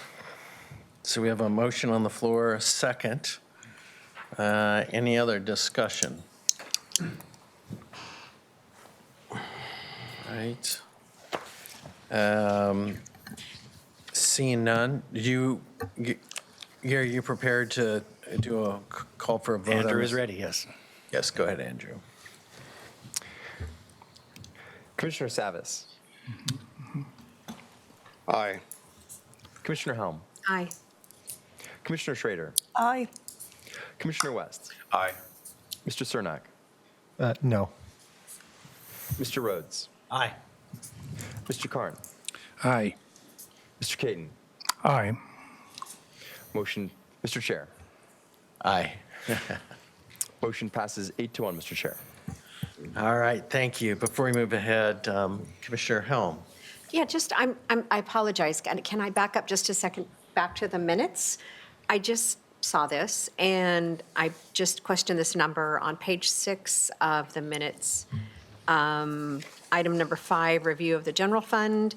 Sandra Montoya notes that the forecast does not include payments that were approved in meetings from this morning, of specifically an approval of $700,000 of Malala pilot. And I believe that was a $7,000 payment, not $700,000. That is correct. It was $7,000. Right. Thank you. Great If you could make catch. that- Thank you. If you could make that correction, that would be great. Sorry, I didn't catch it earlier.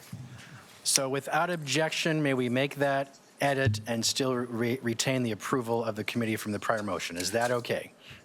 Yeah. Anyone object to that? Okay, we'll just make the edit. You don't need another motion for that. Okay. Thank you, Commissioner. All right, so next, it looks like, Gary, again, I'm looking at, we have a discussion of, I think we're just staying on the focus on the COLA for the other elected officials. I think start with that. Well, I guess the question is, you can now do a COLA for the Board of Commissioners only, but I'm not sure you'd have the votes or not, but you can. Or just bypass that and move on. I would suggest one at a time, each of the electeds, and say if you approve option A, option B, or none.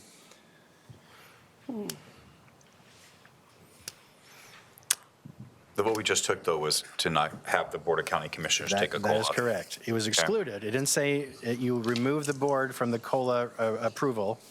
That doesn't mean you can't make another motion just for the board, although I've heard enough of you say you're concerned about that. But you did remove the board from the prior motion. That could be seen as the direction. You don't want to address it, but that is an option. If someone wants to make a motion for the board only, you could take less than a 2.7% COLA. If you wanted a 2%, or just drop it and move on. I have Oh, Commissioner Helm. No, that's. Oh, sorry, that's your old one. I don't see any. I would suggest moving on then. Well, are we going to go one by one with each one of these financial impacts of every single position? Well, the question was, and this is a question on the table for everybody, is do we just do the COLA for all of the other elected officials, yes or no? Or do we go individually? So consistently, if you look at them, they're all recommended at 2.7. So But why? So we just did that, Chair. So the motion approves a 2.7% COLA for the 6 elected officials who are not the board. So the other 6, I'm we just sorry. approved Yeah, we did that. So the next question is, do you approve option A or option B? Okay. For 4 of the other elected officials who are recommended to have salary changes? You can do them as one group, you could do them one at a time, or you could take no action and we're done. that's a discussion. Ben? So currently, everyone's getting a COLA but the Board of County Commissioners, right? That is correct. Okay. And I would like to go through these one by one and make an independent decision on each one of these other impacts to the budget. I don't know if I'm alone on that, but I think that's the best way to do it, is to look at them individually on that line item and then make a call as a That's an body. option, yes. So do I have to make a motion? I don't know if we have to get consensus on that's what we're going to do, or I think that's probably the best way to do it. it's hard for me to at least on the COLA, I don't know how this process works, but there's no other elected official is here to speak to their own COLA, so Yeah. I think we made the right call. I mean, but on these other items, A or B, then I think that we should go one by one. Okay. All right, so let's start with the county assessor. All right, so the assessor, option A is for a 4.7% increase to the current salary. Option B is only a 2.2% increase to the current salary. So your options are approve option A, approve option B, or make no change.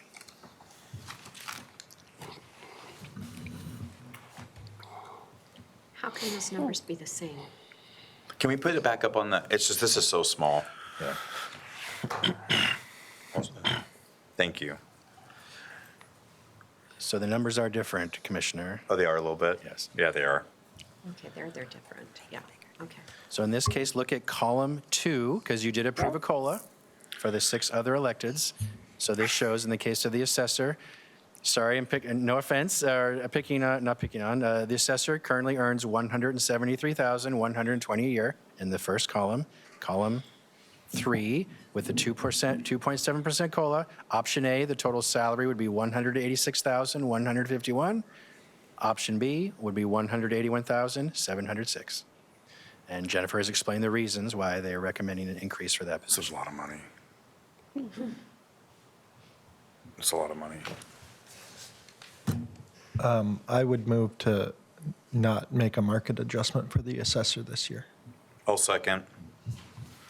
All right, so if I understand this correctly, Mr. Cernak has made a motion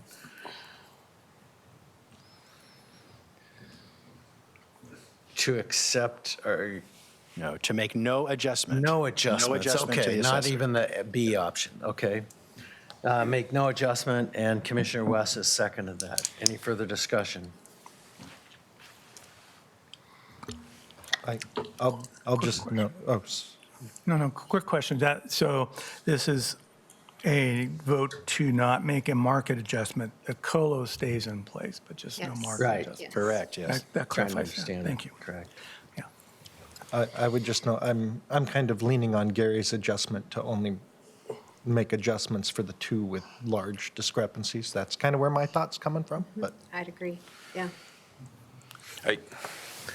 Go ahead, Commissioner. It's super weird to hear the word market when it's taxpayer dollars. They didn't create any wealth here. They didn't grow an economy here.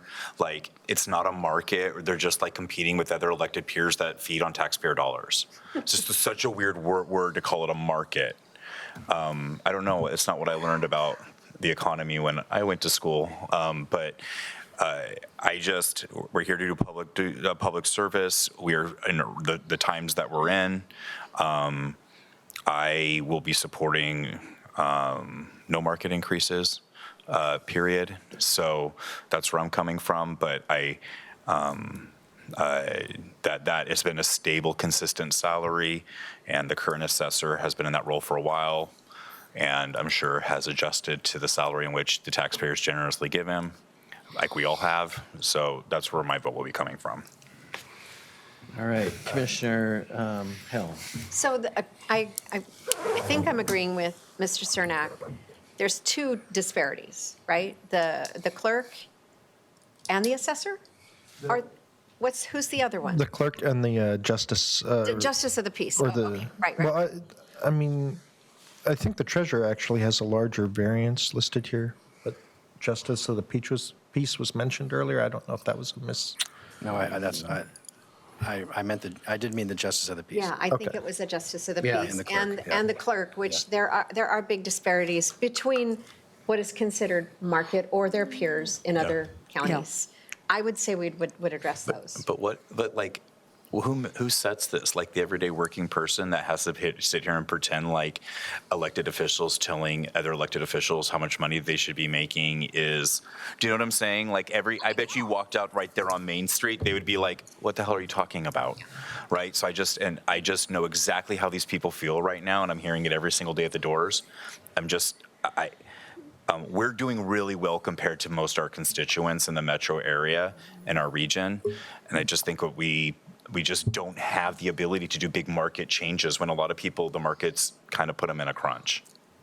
Gary. Yes, thank you. So market study is a HR term, human resources term, and compensation. That is what it's called when you study the comparable salaries of other people in similar positions. So it's an HR term that they're using, a market study, a market adjustment. So it's totally human resources related to reviewing positions. So that's where that term comes from. Thank you. Right, and if I could just comment, I think Mr. Rhodes, Mr. Karn can probably both attest that making sure that your market value pay for the employees, and I'm talking about generally across the county, is in a market that attracts people, right? And a lot of times they come to Clackamas Fire or the Sheriff's Office or the county because of those pay and benefits. So I totally understand my colleagues about the cost here and that this is a difficult time. I just also believe that it is important to kind of be somewhere in the market. And I would also kind of say too, it's just food for thought, is sometimes it can be kicking the can down the road a little bit as well. At some point in time, you want to get to market value. Or the market assessment. And so I'm fine at passing this, but I think that's also a consideration that it kind of accumulates. And I can tell you that they passed many years as when I was sheriff, and it went up after I was gone, So, but at some point, you do have to kind of get to that market value to ensure across the board. So, so I think right now, we're at a point where Mr. Cernak, I just want to revisit where we're at, right, has made a motion that on the assessor, there is no market increase. It's been seconded by Commissioner West. We've had discussion. And now he has another discussion. Just for food for thought, everybody on this list makes significantly more than every statewide elected, including the governor. So what are we talking about markets here, about government work? You have part-time electeds at the Portland City Council making more than we do on this dais, and most of us work full-time plus. We literally have 15 candidates that choose to be county commissioners right now on the ballot, And one of them publicly said in an actual chamber forum a couple weeks ago that he was shocked and excited and wanted to run because of how much money the county commissioners make. That was one of Diana's opponents. You're laughing because it's true. It is true. I am not making it up. It's on the record. Look it up yourselves. But I'm just saying, like, this isn't a market. This is all arbitrary. Nobody is like looking at someone's job skills and sets and saying like, you deserve this much and you're doing this on your own merit. It's hard to win elections, but once again, we're spending other people's monies, and everyone here makes more money than the actual governor, who's the executor of the state of Oregon. So that's why I'm pushing back on this market term. I know it's an HR term. I know it's legitimate, but I think perspective matters here when we are talking about these salaries. All right, I think we're ready to call for a poll. Could we repeat the motion, please? Yeah, so again, Mr. Cernak has made a motion that there is no market increase, and we are talking about the county assessor only, and it's been seconded by Commissioner West. Correct? Correct. All right, are you good with that, Paul? Yep. Yep, okay. Sir? Mr. Caton. Aye. Mr. Karn. Aye. Mr. Rhodes. Aye. Mr. Cernak. Aye. Commissioner Savas. Aye. Commissioner Helm. Aye. Commissioner Schrader. Aye. Commissioner West. Aye. Mr. Chair. Aye. Motion passes 9-0, Mr. Chair. Great. Okay, next up is the county clerk, and I've heard some thoughts and conversations about her compensation. So does anybody want to make a motion on just the county clerk? Chair, I would move that we do option B for Clerk McMullen. I will say, she is doing a great job, and she shows up all throughout the community. And I think there's such a disparity between her and her colleagues, other elected colleagues, that I think we need to right-size that number. But I'm okay with option B. All right. Is there a second? So much better, thank you. Thank you. I'll second that. All right. Thank you. So to repeat that motion, Commissioner Helm has moved to approve county clerk's option A. B. Or I'm sorry, option B increase. And Commissioner Schrader has seconded that. Any further discussion? Chair. Yes, Commissioner West. Option A is 26.5%. Option B is 24%. It's expensive either way. I can't disagree with the kind words that my colleague Commissioner Helm just spoke to. I have no issue with that, but that's a significant number. And so for that reason alone, because there's not really that big of a difference between A or B, and because of the size of it, I will not be supporting the motion.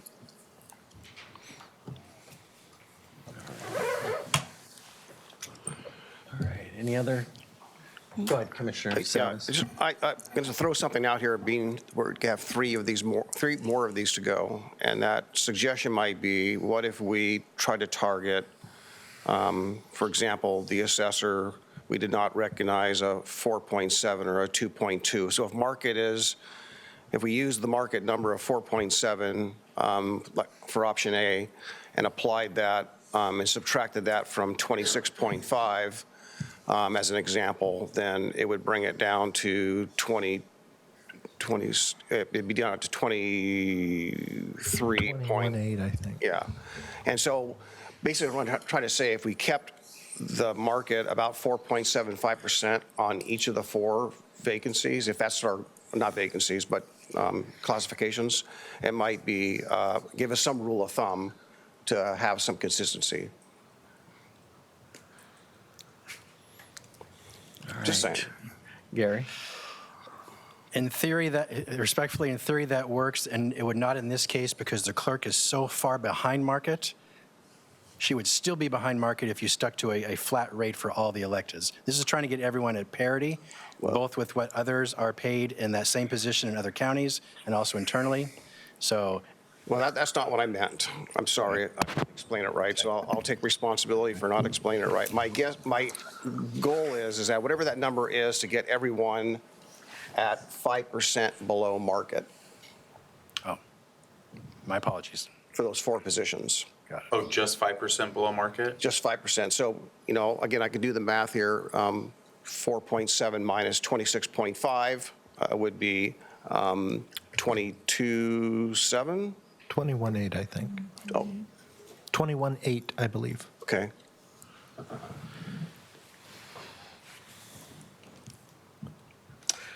Yeah, I guess where I'm at on it is I feel like, and I'm sorry, Jamie, I'll call you just 1 second, this is what I took as the chair, is I felt like people wanted to give input on each one. And if we did that, that would just kind of be as one lump. And so I'm kind of leaning towards, unfortunately, it's probably taken a little longer to go through it like that. But I think that might give folks the opportunity to make any comment that they want. Jamie, you had a comment?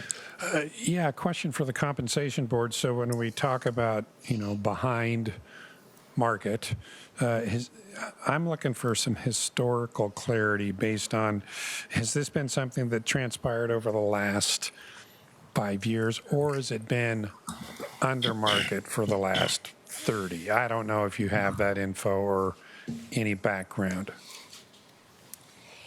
Yes, it's a couple of things going on. Sorry, I'm trying to speak in the mic, but also look at you. But one is that there have been some recommendations made in the last few years that were not approved, and therefore it does fall below market, which was referred to earlier over time. In addition, since this was a match analysis year, the compensation board does a deeper dive. And so in that case, found a new match in Benton County, the very similar work being performed. And so that is also playing into that. So the clarified comparable jurisdictions to look at, as well as kind of the catch-up. Okay, so kind of a compounding issue over non-approval over a period of time. For the most part, has led us to the, if you would, 24% figure. Yeah, a combination of that and then the clarified kind of jurisdictions that were determined this year and the addition of Benton County. Okay, thank you. Because it was a very limited market before. Thank you. All right, so I have a motion on the floor and a second. So regarding her increase. Yes, which is listed as, on the chart, a 24% increase, column 3. Commissioner Savas has made a counter suggestion, so the main motioner needs to either amend the motion, or I guess you could amend the motion, Commissioner. No, just a suggestion. I didn't ask for a motion to be amended. I just made a suggestion to get us through the 4 and have some baseline so that we are keeping them on best of par as possible. Got it. So I just want to put that out there. That's all I did. Got it. So I think we're ready for Andrew to call poll. Mr. Cernak. Aye. Mr. Rhodes. Aye. Mr. Karn. Aye. Mr. Caton. Aye. Commissioner Savas. Aye. Commissioner Helm. Aye. Commissioner Schrader. Aye. Commissioner West. No. Mr. Chair. Aye. Motion passes 8-1, Mr. Chair. All right, thank you. So we're going to, correct me, jump down to district attorney, correct? If you still want to go through each one, there's a suggestion for the chair of the board, which would be next. The commission chair. Oh. And so if I may, that would be so currently the chair of the Board of Commissioners receives an additional 2% pay over the other county commissioners because of the extra duties the chair is responsible for, chairing meetings and setting meeting agendas. The Compensation Board is recommending an additional 1%, so it's a total of 3% higher pay than the rest of the county commissioners. So you could either we could discuss it or just move on. Up to you. I move that we adopt the 1% increase for the chair of county commissioners from 2% to 3%.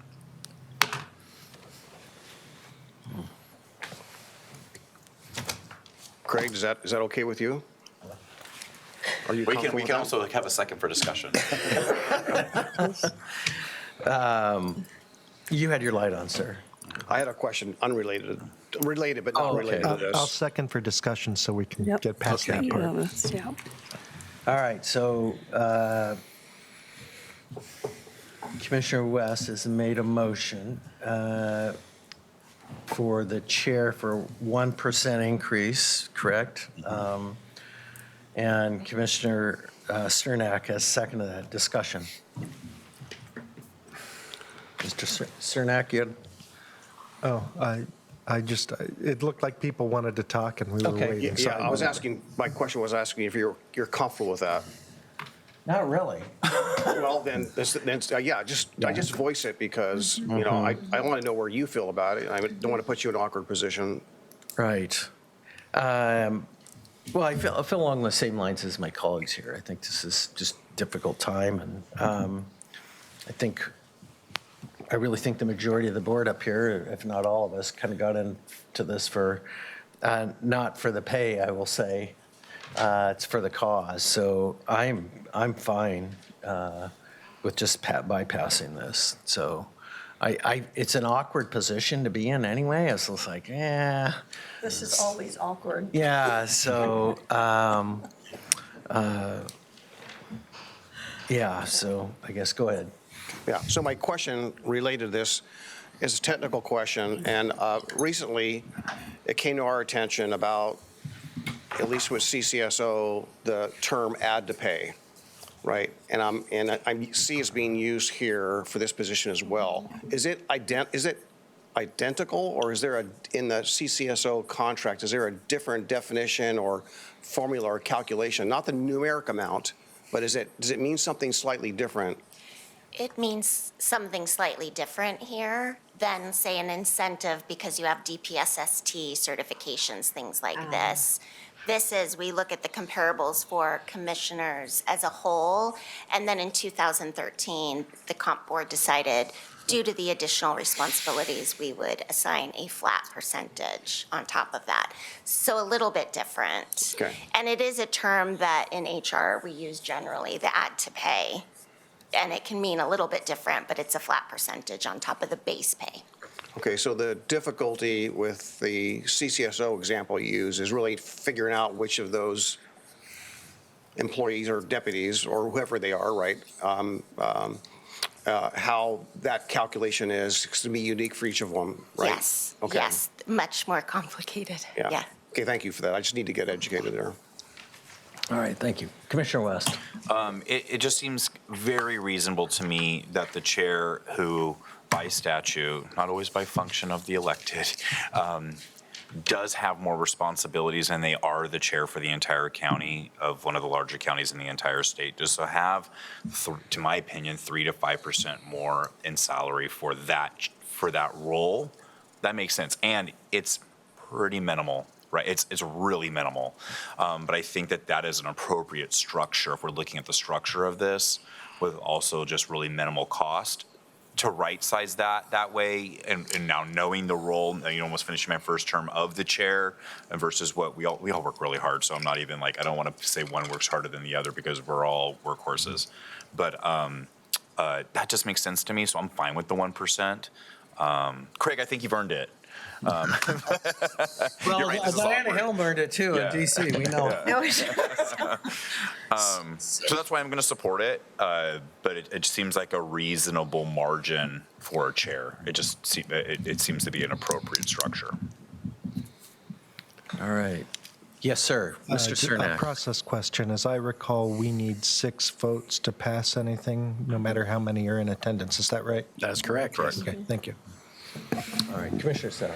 Yeah, I have a question for the compensation people here today. Number one, when you did the comparison for the chair, right? I mean, there are some counties in which the chair is more of an executive position and a decision-making position. Did you calculate that into this, or?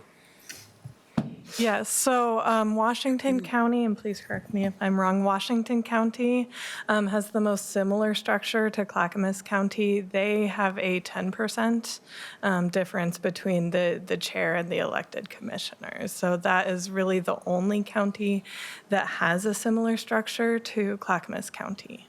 Okay. Because one was a strong chair, right? Correct, it's a different structure. Totally Yeah, structure. absolutely.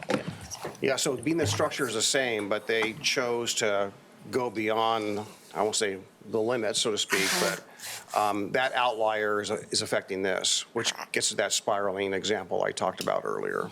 Yeah. Okay. All right. Any other comments? I want to make sure I'm not missing anything. So there's a motion and a second to have discussion. Chair Roberts. Yes. Oh, I'm sorry. So just to clarify, he would still have the 2%. Correct. This would This move is it for from the 2 to 3. additional one, correct? Okay. Making that a total of 3. Yeah. Yes. 3. You're looking at the mapping. Yeah.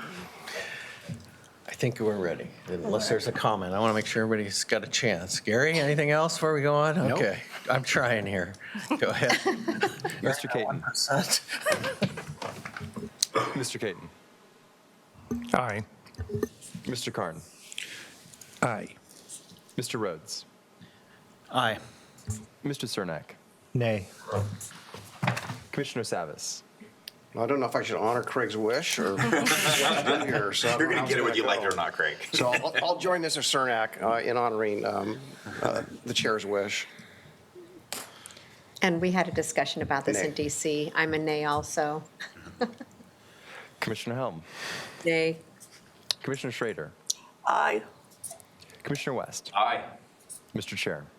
Oh, I abstain from this. That's smart. Smart. It fails.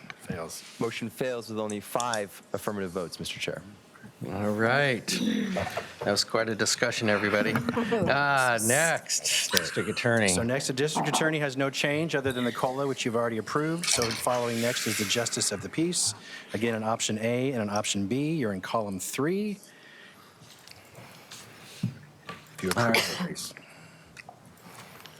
All right, Justice of the Peace. Is there a motion for our Justice of the Peace? Well, there's not much difference there. Not really, yeah. No. No. It's an attorney, right? I'm gonna make a motion to approve option B for the justice of the peace. I'll second Second. that. Oh. Okay, I think Commissioner Savas has made a motion for Justice of the Peace, having a 2.9% based on market increase, seconded by Commissioner West. And is there any other further discussion?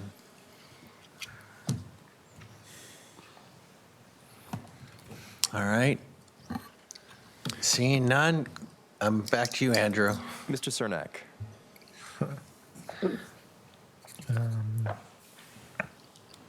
I'm sorry, I didn't hear you, Mr. Cernak. Yeah, because I'm thinking, sorry. No. Mr. Rhodes. Aye. Mr. Karn. Aye. Mr. Caton. Aye. Commissioner West.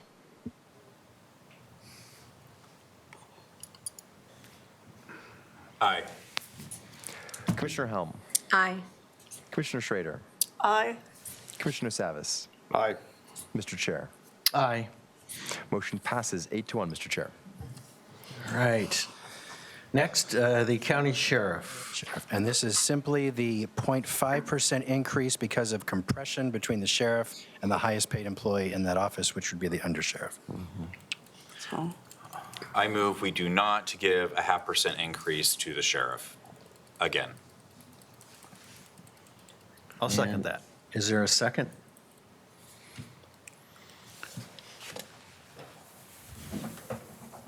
James Rhodes, second. Mr. Rhodes was the second. Sorry. Mr. Rhodes, you have yours up?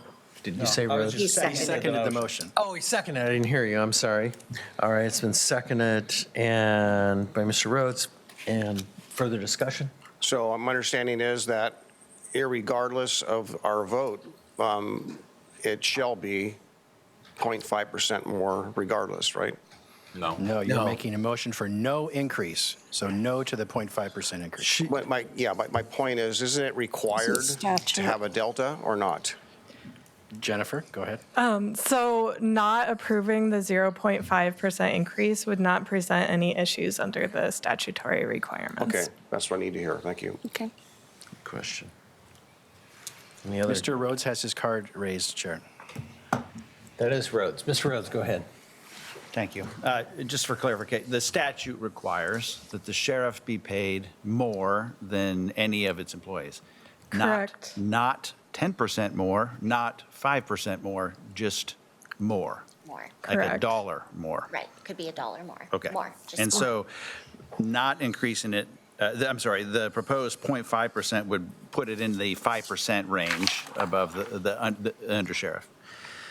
Not doing this, the sheriff will still be paid more than the undersheriff, just less than 5% more. Yes. Well within the statutory requirement. Right. Thank you. All right. Any other comments? Andrew, Commissioner West. do you know the average salary of an undersheriff? I just need a moment. Yeah, no problem. I'm guessing she makes $25,000 more a year right now than her undersheriffs, who also are paid very handsomely by I the mean, taxpayers. we could probably back into an approximate if 0.5% gets her to the 5% mark. Yeah, you could do it that way too. Yeah. It looks to be about 2,000 more on the base 2,000? pay. Yeah. I thought they don't, okay, I thought they made like 220 or something, but okay, I could be wrong.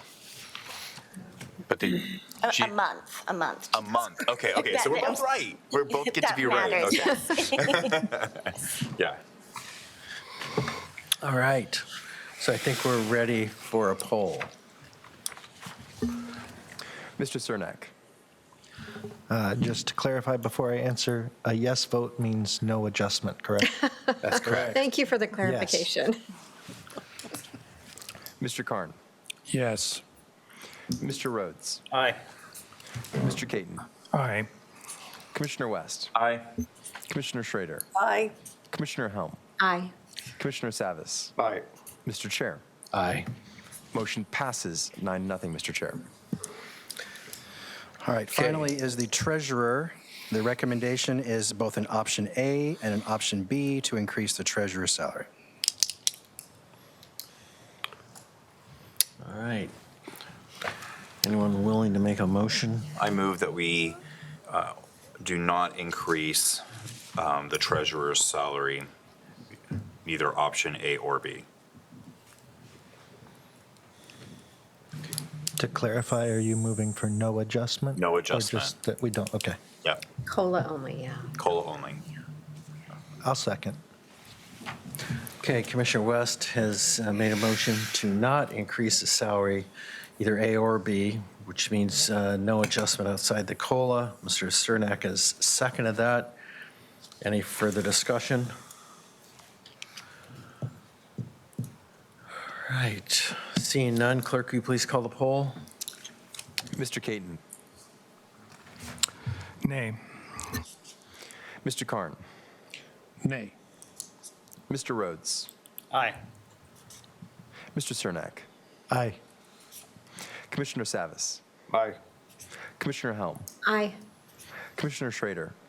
Nay. Commissioner West. Aye. Mr. Chair. He's got 3 kids. Sorry. And if they heard that, good. All right, he's a family guy. Kids boy. gotta Nay. get them through college. fails. Motion fails, Mr. Chair. All right. And next, Gary. Well, based on that, that means you need to approve option A or option B, or just take no action, which is the same of what you just did. So the motion was to make no change, which fails. So I'm inferring you do want to make a change, which should be option A or option B. Could So there should be a motion for that. Could we make a different adjustment? You can do whatever you'd like, yes. Okay.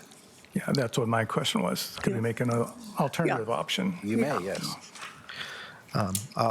I'll move that we make a 5% market adjustment for the treasurer. I'll second that. Okay, Mr. Cernak has moved to make a 5% market adjustment for the county treasurer. It's been seconded by Commissioner Schrader. Any further discussion? All right, seeing none, we'll do a poll again, Mr. Caton.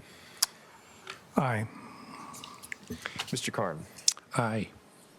Mr. Rhodes. Aye. Mr. Cernak. Aye. Commissioner Savis. Aye. Commissioner Helm. Aye. Commissioner Schrader. Aye. Commissioner West. Aye. Mr. Chair. Aye. Motion passes 9-0, Mr. Chair. Now you finished the compensation board report. It's hot in here. So you're not done yet, though, Budget Committee. We're way over time. I apologize. Thank you to our compensation members, Nina and Jennifer, very much. If you could all hang out just a little bit longer, I have a quick update to prepare you for the Budget Committee week, and then we'll be done.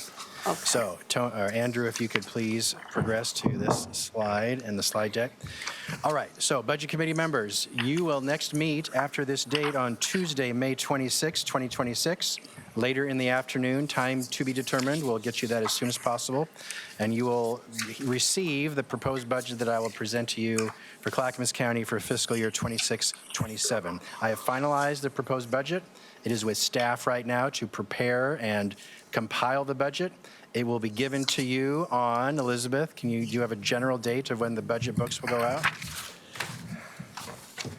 Second week of May, I believe. Okay. We'll confirm, but around the second week of May, which is about 3 weeks from today, or this week, you'll get the proposed budget book. We're not here to discuss the proposed budget, but I want to prepare you for what you're going to get. So this is factors that impacted what I'm proposing to you. Again, you haven't seen anything yet. No commissioners have influenced me. This is my recommendation to you as the Budget Committee. You will now take it and do with it as you wish. A reminder, this slide shows how much of the county general fund, which is property taxes, which is discretionary funds, you get to decide where they go, is currently spent in the current fiscal year. This is approximately $170 million of general fund. This is exactly where it goes. You can see from this chart. The most is to the sheriff's office, followed by the district attorney's office. The courthouse is not a department, but that's counting for the annual payment. And then it goes down from there, what each department receives. You fund a lot of different services that the county public expects from you and their county government, but that's where it goes. So just a reminder, there's limited dollars. This is how you currently spend it, and you'll get to decide how you want to spend it next fiscal year. Next slide, please, Andrew. So here are the things that help me make my decisions on what I'm proposing to you. First is what you recommended as a Budget Committee 1 year ago, which has since resulted in an update to the county code. It is a new chapter 2.16, budget development. It requires me as your budget officer to present to you a 30-year financial forecast that must have a positive ending balance, which means in the black. Now, really, this was meant to be for the 30 years of the courthouse payment. We're already in year 28. 2 years have already gone by, believe it or not. But for now, year 28 to 30, in the black. I must also present to you a budget that is sustainable, balanced, and structurally sound, which means, especially structurally sound, ongoing programs are funded with ongoing revenues. It restricts the allocation of one-time revenues to one-time expenditures. So that's what my requirement you gave me, and I met that requirement, but it was painful. Finally, you all know this, property tax is the main source of county revenue, at least for the general fund programs you just saw, and that limits growth because the property tax, while it does increase every year, the expense increases are usually higher than what the property tax increase is. Next slide, please. So, there were no cuts to departments in my proposed budget. No cuts. However, any department that received general fund, I am proposing they receive a 3% increase. That was not enough for many departments. A 3% increase did not cover the increasing cost of personnel and materials and supplies. So I am framing it this way. You can disagree. I'm framing it, there's no cuts, but there are departments that can't live within that limit of an only 3% increase. That's how I'm messaging this. You may agree or not. So this really impacted the sheriff's office, no surprise. So once again, we're not here to talk about the proposed budget, but the sheriff could not live within the 3% increase because of the ongoing expenses of personnel and materials and supplies. So with that, you all have a choice to make. So this is your preview. You may choose to disagree with my recommendation of not fully giving the sheriff what she believes she needs to fund her office, in which case you'll have to take it from somewhere else. And here are the things you can consider. Just to foreshadowing to get you ready for a month from now, you can modify the forecast requirement and basically change the county code and move back to a 5-year forecast only, that we're in the black for 5 years. I'm not recommending that, but that's an option you can make. And then we're golden. We're actually golden for the next 15 years.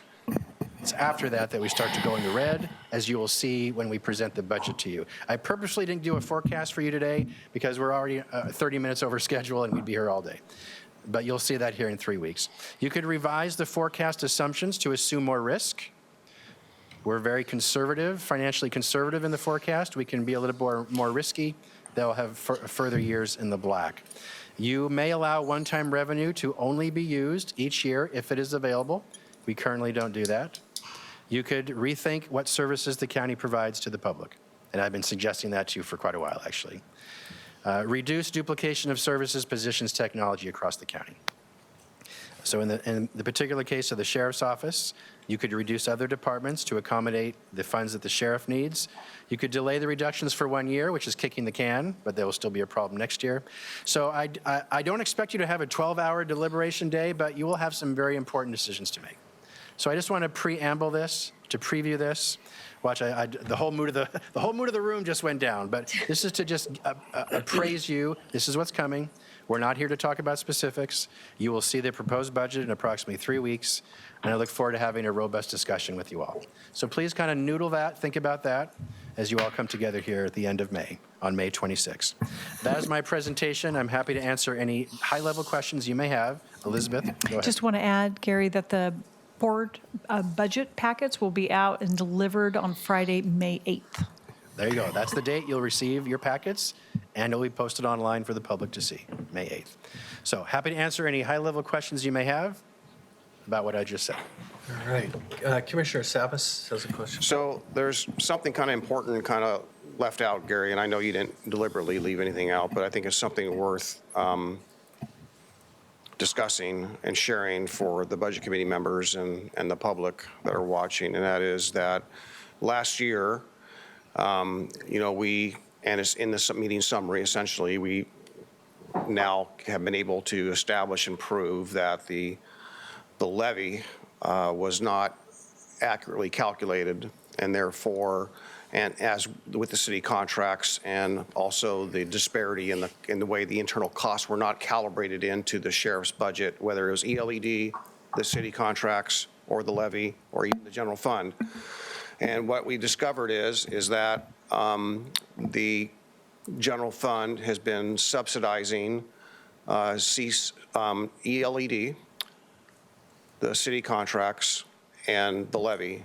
And that rough number, I'm going to say rough, that rough number just for the levy, and based on the sheriff's recommended millage rate for what's on the ballot, if that millage rate was in place today, it would generate $11.4 million additional dollars. So essentially, if the levy passes, there's I believe, and with all the other adjustments everywhere else, there should be an ability to pay for all those things without making any changes, okay? So, and then next year and every year as the accelerator goes up on the property tax increase, that will be 12 million the year following, and then 13 as it goes up. So I'm thinking between everything that we do with the levy and the city contracts, there's $16 million, roughly 15 maybe dollars sitting out there that we would have additional without having to subsidize if the levy passes. If the levy does not pass, then we're going to be underwater with the sheriff's levy because there's no way of funding those positions, right? But we'll have an opportunity to put it back on the ballot in November at whatever we do. So you based, just a clarification, you based the budget on a static amount the levy's currently collecting. Is that correct? That is correct, Okay. yes. All right. The other thing that I wanted to say is that, and you touched on it, but I think the principle of the 30-year budget, which I strongly support, was to make sure that in the final years of the payments due, right, year 28 in this case, that we're in the black. And what I understood last time we saw the forecast, we had a couple 3 years in the latter years, the last 2 or 3 years of the levy, maybe not the levy, but the courthouse payments. There was a couple years there where we were in the red, and then somehow we climbed out of it. I still haven't had an explanation. I'd like to get an explanation of that, but now I understand that there's more of those years in the red, which I have not seen, which I don't understand. So I need to get to the bottom of that. I want to get to the bottom. I'm not comfortable with that. So my question to you, Gary, is this $4.9 million, how did you compensate for that in your proposed budget? Yes, so Elizabeth, I'm going to ask for your assist here, how we did that. I believe it came from beginning fund balance, and then we spread it out over multiple years, but would you please share how we accommodated for that? That's exactly it, Gary. We moved funds from contingency, and then we've just made allowances for that over the course of the next 30 years in the forecast. So then essentially that's why we have more years in the red, because we are trying to bake this in. Correct. Correct, yes. Okay, and I'm not okay with that either. I'm just going to get that on the record. And I'm hoping that we come back with a budget that it'll be after the levy, after May 19th, we'll know whether the levy passed or not, and it'll be in a completely different position is what I'm trying to say here. But if we need to refine the ordinance or the understanding of how to interpret the ordinance, then we shall. But I don't think I want to just have situations like this where we end up $4.9 million. And again, $4 million of that was an additional ask of the sheriff's office, right? And I also would like to get a total of the last 5 or 10 years of just trying to calculate backwards. If the levy's been off for this long, 5 years is probably the best, how much money we've actually subsidized with all the new calculations, whether it's the city contracts, ELED, and the levy. If that subsidy or that under collection was, let's say, I'm just going to take a stab at it, let's just say it's $40 million. I think that $40 million coulda, woulda paid for this $4 million. So I want to work back and see if there's a way of trying to get if the levy passes, we've got to support that. That's really important. I want to be publicly on the record to supporting the levy. We'll be in a position to pay this back, or CCSO will be in a position to pay this back, because we have been subsidizing the levy. Right, we'll get that for you. Mr. Rhodes has his card raised. Mr. Rhodes, sorry. Gary, you made mention that because of your across-the-board 3% general fund increase, left some departments short, and you mentioned the sheriff's office. Can you tell me what other departments are short? Yes, the district attorney's office, the assessor's office, and health, housing, and human services. Those offices have chose to adjust and find a path to tighten their belts as tight as possible. And in some cases, I gave a little bit of proposed extra general fund to accommodate, as I did for the sheriff's office. But it was not just the sheriff's office. Thank you. And you listed you went through a quick list of some potential solutions for us to consider. Are you going to detail those and maybe some more specificity to us? And would that come in our budget packets that we're going to receive or some other fashion? I will go into great detail during the budget week in May, and I'm always happy to talk to any of you individually, which I'm allowed to do, which we could do prior to that if you'd like. But I will present that to you at the budget committee meetings. Thank you very much. Thank you. All right. Commissioner West has a comment. It's wild to me that on that graph, $117 million is all law enforcement or some intersection with it. I look at the sheriff's office and the district attorney's office and the courthouse is all intersecting with safe communities, law enforcement, justice. Those all intersect together. That's about $117 million. I got elected I think one of my first tasks as a brand new commissioner was at a groundbreaking for the courthouse right over here. I had nothing really to do with it except to show up to the groundbreaking, and then as it was built out. But that $15 million is a serious pressure. It just is. Like, I know that people try to spin it one way or another. I can't see it any other way, that is a serious pressure that we took on. And we're going to have to try to deal with that now today. The roosters are, what is it? The chickens have come home to roost. Is that right? I think we're feeling that a little bit now, and that just is what it is. Other commissioners and previous commissioners made that decision, and here we are today with these real pressures. But I know that this board is very committed to finding a path to make sure that our needs around law enforcement are fully funded. I mean, we look at how the budget committee board is made. I don't think you could have a more pro-law enforcement budget committee than this one here in the region. And for the service of some of our members within that field of work for so many decades and years. So I kind of am at this point where I want to look at like the sheriff's budget and I want to line item it. I want to see everything. I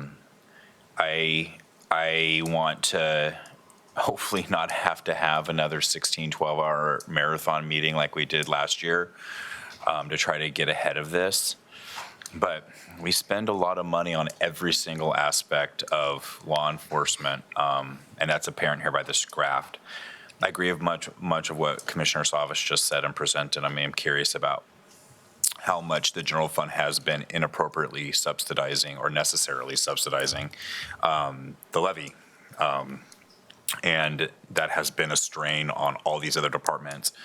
I look at this graph, I don't know where else we're really gonna cut. I mean, I don't see a lot. I mean, it's just not there.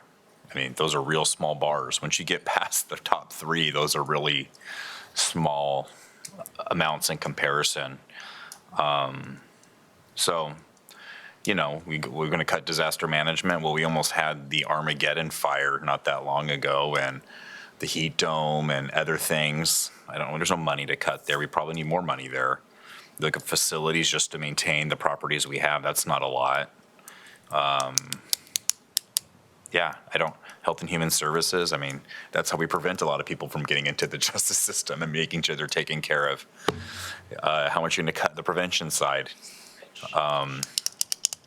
So I don't know. I'm interested in talking about line item budgeting, and I think it is critical that everybody here is supporting the levy moving forward, that we get that right, and that will relieve a lot of pressure. So those are my thoughts, Chair. Thank you. All right. Did I turn your light off or not? No, mine's back on. Oh. So appreciate the comments. I want to just add, first of all, I want to thank the sheriff, commend the sheriff in this case for making some changes internally, and two of the people that have been key in straightening out some of the financials within the CCOSO are here in the room today. So Under Sheriff Eby and Patrick Williams done significant, great work in getting some of those internal costs calculated into all these different operations. So I know that they're still working on that, and they made a tremendous amount of progress. I just want to thank them for their great work.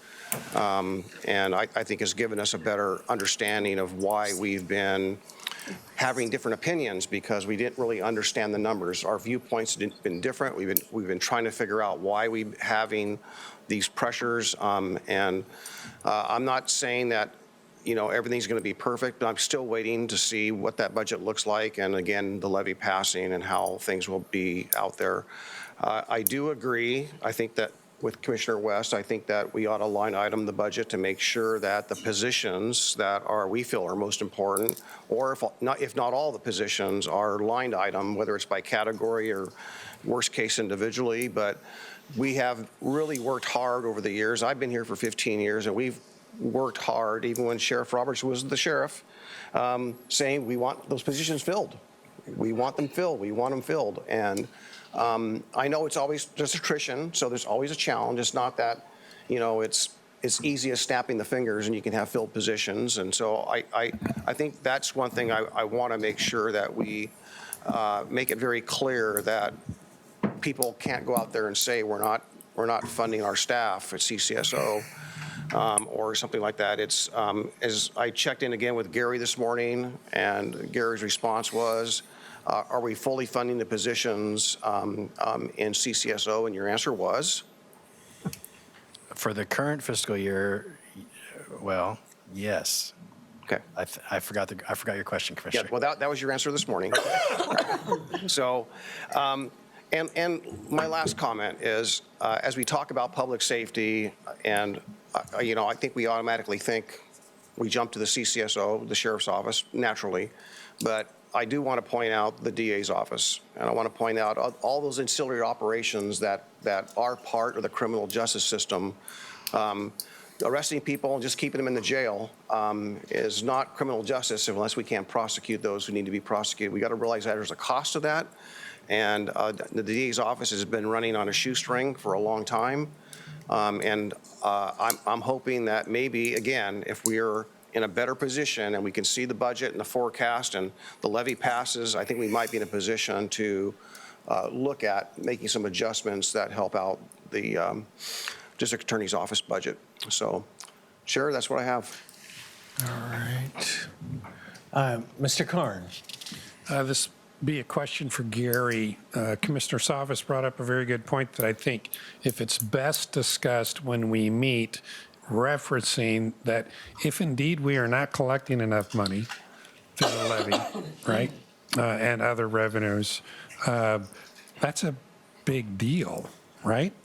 And is there a mechanism to easily fix that? And if that's a best discussion for our next time we meet, then just say so. That's best for when you next meet, and we're way out of time here too. Right. Something real quick, Cindy. I just wanted to I have more to say, but I'm not going to. But the one thing I do want to say is there is another year of the current levy, which will be part of next year's budget. So the new Speak in the mic. Cindy, could you tilt the microphone towards you? Oh, sorry. There is another year of the current levy, so which is part of next year's budget. The new levy won't start if it passes until the following year. So I just want to make sure that folks are clear about that. All right. All right. So thank you for the extra time today. There's a lot for you to think about and talk about a month from now. We'll brief you to talk to you prior to that. You'll get your budget book on May 8th. But thank you all for being here today and for your patience. Back to you, Chair.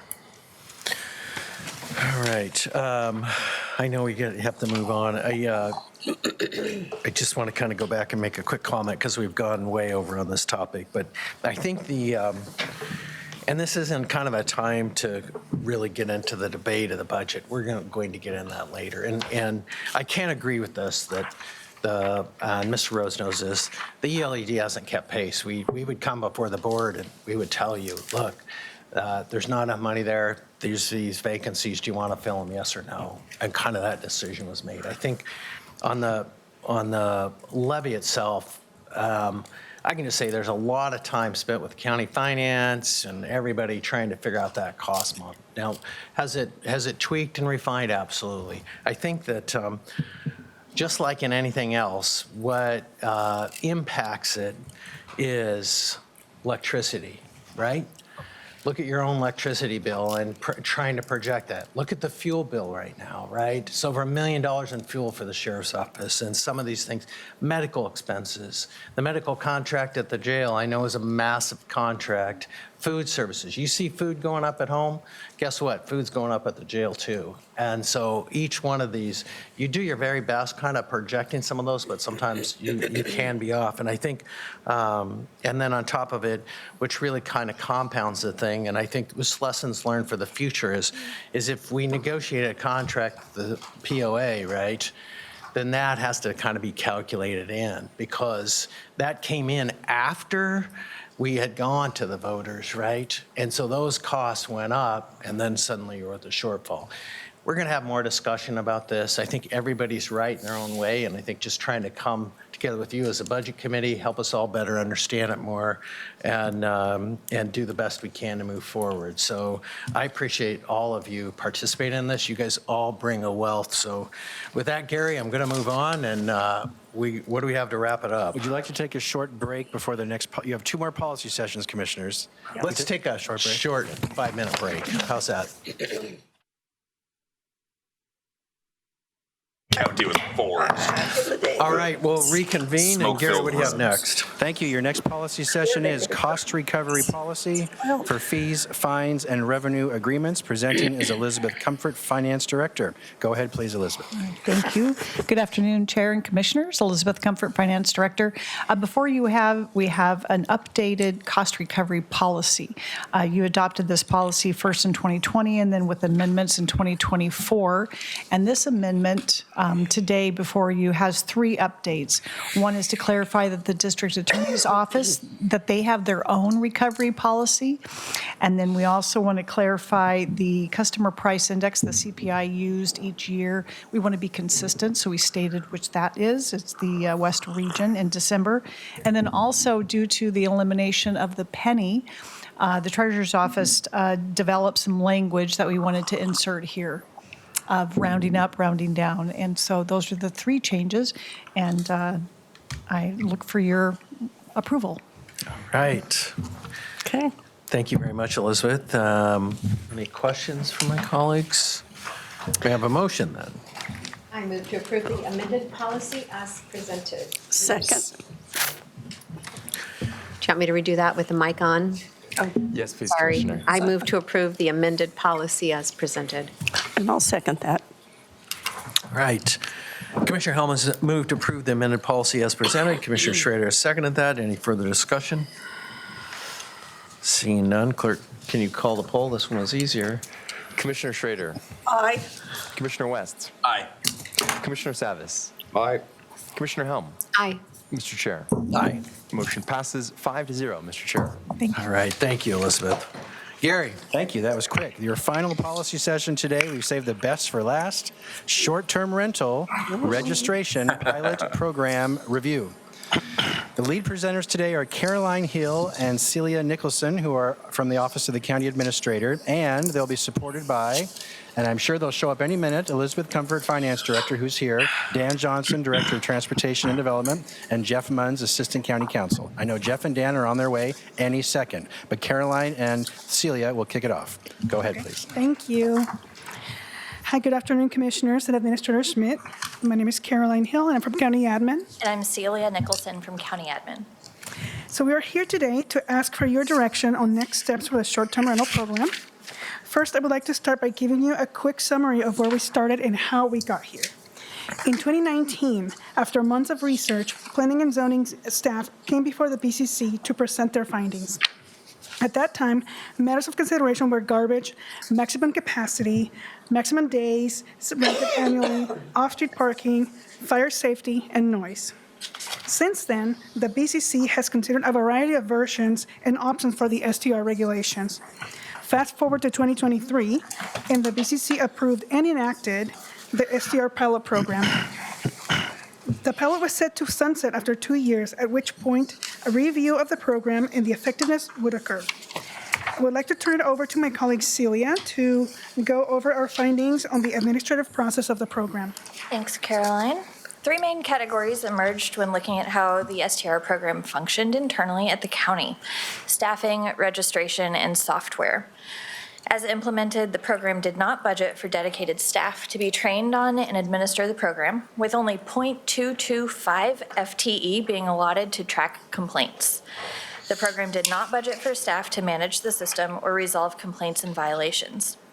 The registration process relies on the honor system for operators, and there's no process for confirming that all active STR operators have registered. And the software presents multiple challenges. As it currently functions, it provides too much unnecessary data and very few options for customizing reports of that data. The software does not eliminate redundancies in the listings it reports, so if one STR is listed on multiple platforms, it shows up as multiple STRs. Further, there is a potential for unrealized revenue from unregistered STRs, but the software does not facilitate attempts to determine that revenue. And finally, management of complaints against STRs submitted to the platform is cumbersome at best, but unmanageable in practice. The software does have some useful functionality, but it would require significant and potentially ongoing training to be effective. Caroline? Thank you, Celia. The community has remained very engaged, not only through the research process, but also during the pilot process. They have continued to communicate their concerns and are anxious for next steps. I would like to share a high-level overview of the comments shared. STR fees. We received a wide range of comments on this topic, pretty evenly split in favor for those neighbors affected by STRs, and opposed for STRs operators. Enforcement is the most frequent thing we hear. The community would like to see stronger enforcement. Cap, limits. There's overwhelming interest in exploring caps or limits for STRs. And lastly, the community strongly encourages the BCC to take decisive action. Celia and I are happy to answer any questions that you may have. You're going to have a lot. I know, I'm sure. All right. I think Commissioner West was first out of the gate. Yeah, I just have a historical question about how we got here. Has there ever previously in the county's history up in Welch's been an implemented or effective STR program to address this issue ever in the history of Clackamas County?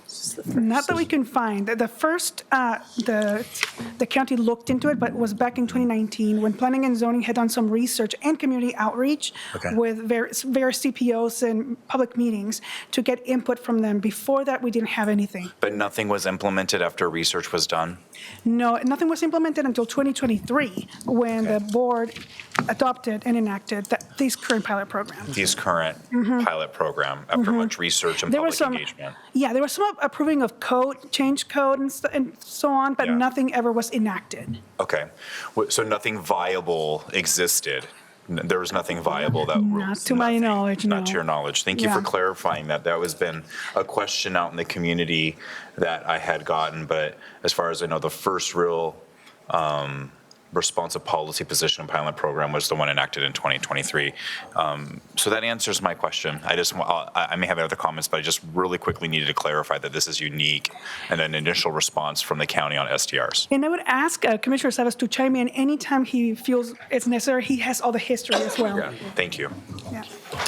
And he did turn his light on. Oh. Yeah, he did. That's fine. All right. Commissioner Savas. Everyone can go first unless you want me to. Why don't you go, and then I'll just go right down the line. So I want to, I appreciate staff putting together this package, and yes, there is a lot of history, and I think Gary reminded me the other day that it was 9 policy sessions at the previous, 2 or so iterations of the board, I think in 2017, 18, 19, tried to do something. We never got anything across the finish line. We discussed caps. We discussed the 3 strikes. We discussed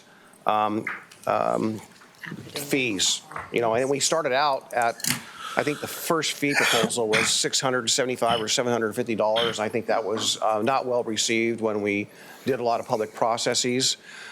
In those early years where nothing really we didn't get anywhere, but we did a lot of public outreach. We had this room filled a couple, 3 times. So by far, there was far more public engagement in that first round going back and forth than there was recently. But still, what we've done recently is quite a bit. I'm impressed. So kudos to everyone. And the other thing, too, I will take away from that is that we had a lot of representation. It was probably because of the dollar amount. We had a lot of representation from all over the county, not just the mountain. And sure, the mountain was a big factor, but we had people all over because some people didn't want to pay the fee or didn't understand it. So 2 years ago, we put in the process this pilot program. Is something that we worked on, and Caroline and Everett were our staffers that helped put this together. I assumed, and I think my colleagues assumed, that the affidavit process that we proposed here would be a viable mechanism to track the bad actors. When I say bad actors, I'm talking about the people that failed to register, right? Or, I take that back. If they didn't fill out an affidavit, you can't go after them. So it wasn't those who didn't file. The folks that filed incorrectly or not complying with the code, that the affidavit process would hold them to that. And it says here in the packet, and I learned here recently that, well, actually we didn't do it right. If we wanted to do that, we need to have it, what was the word, done by a, or over, anyhow, some changes to make it more legit for enforcement of the affidavit. We certainly learned that, yeah, a lot of people registered, and now that surcharge is a viable mechanism. It can be changed up or down for more, to provide more. But, you know, we anticipated coming back and making changes because there were a lot of things we didn't talk about. Again, we didn't talk about the cap, you know, recently during this pilot program, but we talked about it years earlier about a cap. And so what I would like, what I think the unfortunate part for me is we have not learned, because we didn't act on the affidavit and didn't have it properly set up. We didn't learn if that is a viable mechanism for some level of enforcement versus code enforcement. On the mountain, we certainly still, and judging by the emails, there's still confusion, I think, with the TRT, the transient room tax, that people think that's something we implemented for STRs. And it's not. It's something that's completely separate. It's been there forever. There's no relationship with it. Our surcharge only applies to the rental amount of that particular STR. So we still need to overcome that confusion. So we have a little bit more outreach to do. And ideally, we get people also from the urban area to be part of that conversation. Because again, we are up the mountain. We didn't really have that broad range. We're hearing from people that are in this area. They're more in the urban area. I would like to entertain, you know, we heard a lot, you know, what's going to be the cost to code enforcement? What does that really look like? And, you know, if there's a fee attached, what does that look like? And then try to implement something along 3 strikes. 3 strikes, you're out. And if we did put a cap on it, I think that's the control. I think that might be the incentive. If there was a cap, it said there's a cap for, let's say, the mountain area, and there's perhaps a cap for, you know, the rest of the county. That might incentivize people to register. And if they're not registered, then they're in violation of county code as far as running an STR without a permit. So those are just some rough ideas, but I think really, and Gary, you and I have talked about this. To me, you know, my experience, it would be, however we put this together, it would be nice to have it be complete. You know, how do we make sure that is acted on? Do we need legal counsel's office involved in the affidavit stuff? What do we need to make this work, to make it a functioning, working machine, if you will, as opposed to, again, a pilot? You know, we learned something, but we didn't learn as much as I thought we would. So, sure, back to you. All right, thank you. Commissioner Helm. Yeah, I took a boatload of notes during the town hall and from various other meetings I've been attending too. But we got an email, like all of us got this from Jake Cooley. And I'm going to say it simplifies it because it is complex, but we need to start with a document that gives us a path forward for them to, and that's what we heard at the end, is just take action already. You know, quit talking about it, do something. But we need to formulate a document with a set of rules that addresses an affidavit, people who are or are not, and it's very easy to look up. All you have to do is go onto VRBO or Airbnb, and they'll pop up, and we can find out whether they're actually registered or not. We did hear overwhelmingly, they want to continue the STRs. They just want some limitations, and that the regulations need to be established, which is, there needs to be a 3 strikes rule. There needs to be accountability. We need to increase the fee and let that pay for a FTE code compliance officer up there if necessary. They're not opposed to that. They said the fee we have imposed is so low, the owners of these properties are not even affected. Some of them rent their house out for $25,000 a weekend. I mean, our fee is just a blip. And is it a phone call, about, 15, 20 people in a home? Yeah, but no one's doing anything about it. So there should be a density requirement, and we're going to have to look at attrition. We're going to have to look at a way to resolve how many we've let go on up there, and I don't know what that looks like, but they seemed with their little, their hands, Gary, thank you, that they thought that was a good way to do it. At least it will help kind of alleviate it. And if we can get some of these on board and paying the fee, maybe some of them will sell their homes and they'll say this is not worth it, right? So, but they did say overwhelmingly that they would prefer that, the lot of them are from people who live here, right? And not outside people who don't pick up the phone when there's problems. So I would say we adopt something similar to Tillamook County's STR program, which is not only good, but you can go on their site and you can click on the STRs and it will give you the homeowner's address and phone number so that if complaints are made, they can be addressed. So I'd say that, but we need to fast track something and quit talking about it and let this first document be give it to them to review and tell us, what kind of changes they want to have made. But I would just say that I would like us to get something written up as soon as possible. That includes their concerns. They were loud and clear. This is not working the way it is. So, and I'll go over some of the more details with you, Caroline and Celia, later. But I think that this is not rocket science, but we do need a new software program that's more user friendly for these people too.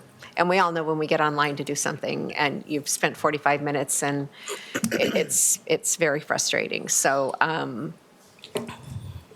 yeah, I think I'm going to stop there because I think these are just details we could work out in an actual STR rules and regulations, and here they are, but have them be looked at by the people that it affects.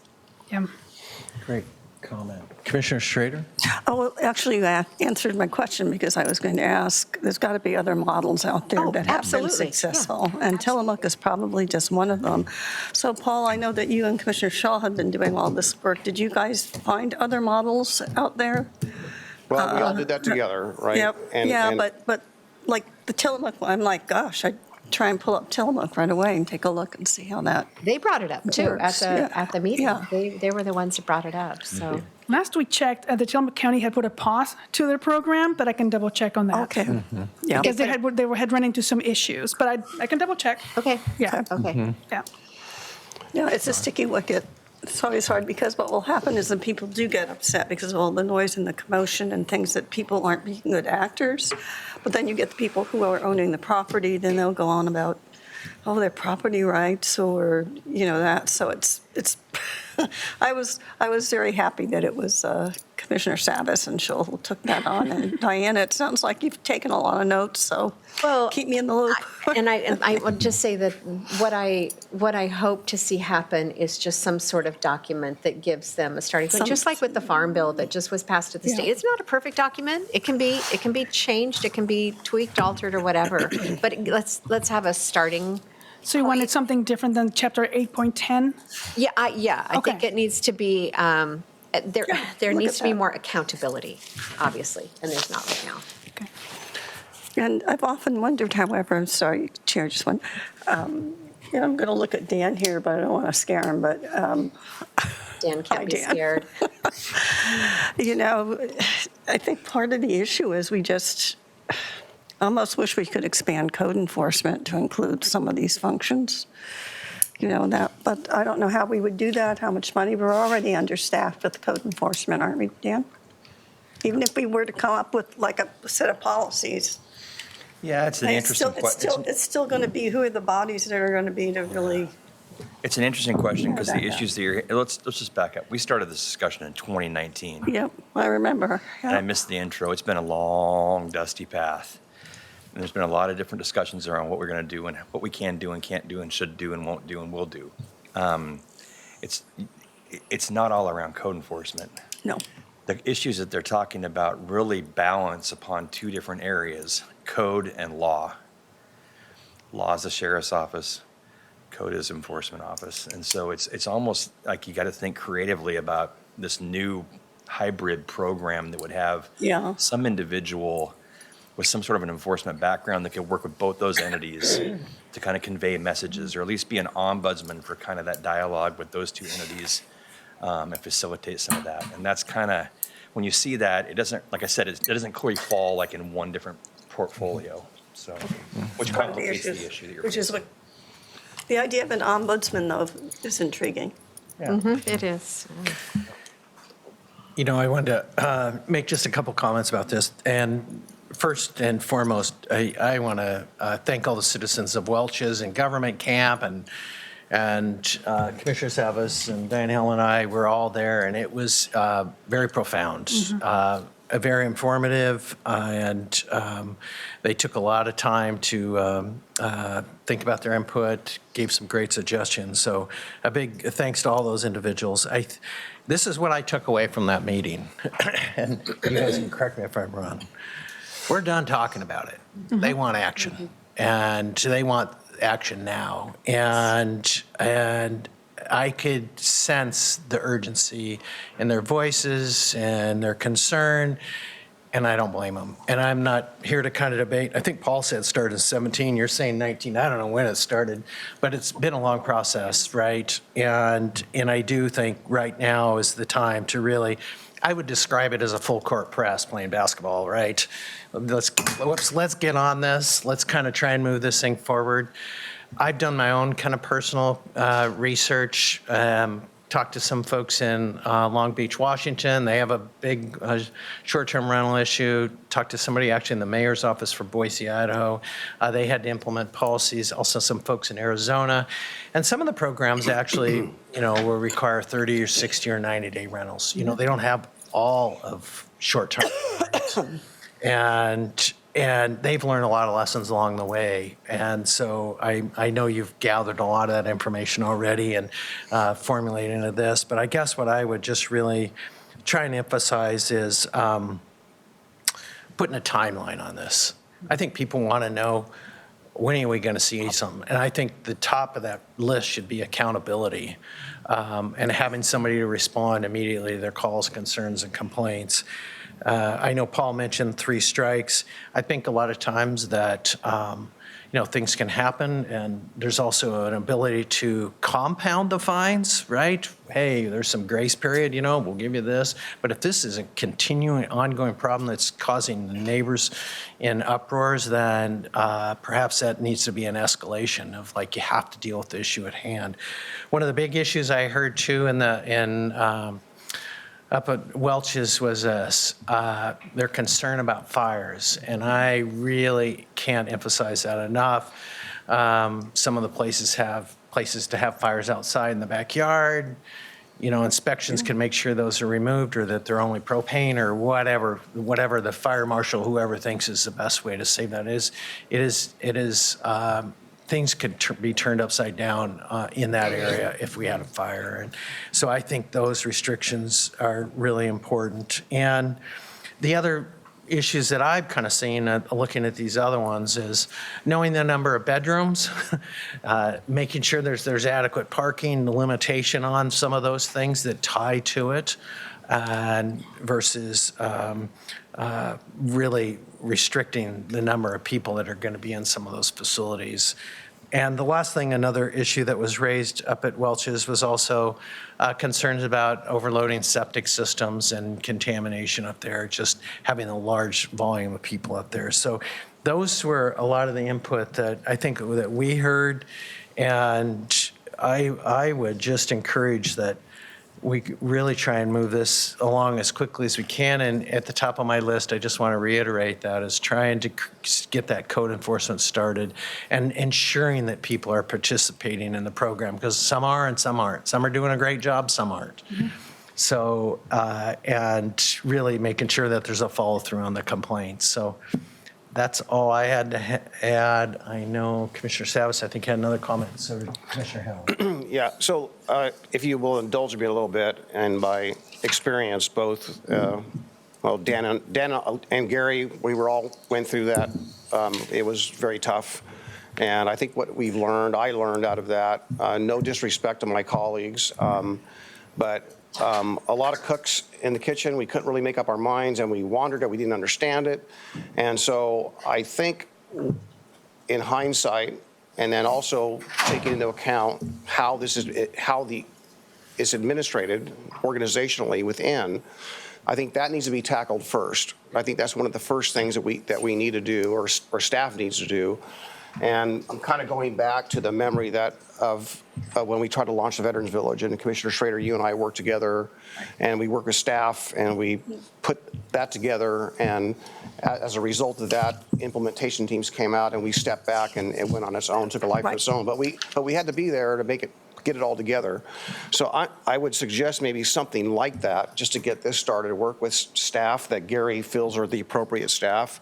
Myself and another commissioner who's interested in this, work to put the organizational structure and framework in place, come up back to us with recommendations for how we pay for it, because when Commissioner Scholl and I worked on this, and getting approval of the board, the requirement was no cost to the general fund, right? Not one penny of general fund would go towards this program. So that was a limitation, and I think being mindful of that, I believe we can still do that. I think we can still operate this program, and if it needs phasing, we can phase things in one by one. But Craig, Chair Roberts, I agree. I think there is action needed, but I think that if we take it in steps to make sure we get it right, and we get the staffing and everything coordinated to get this going. So what I just suggest maybe that we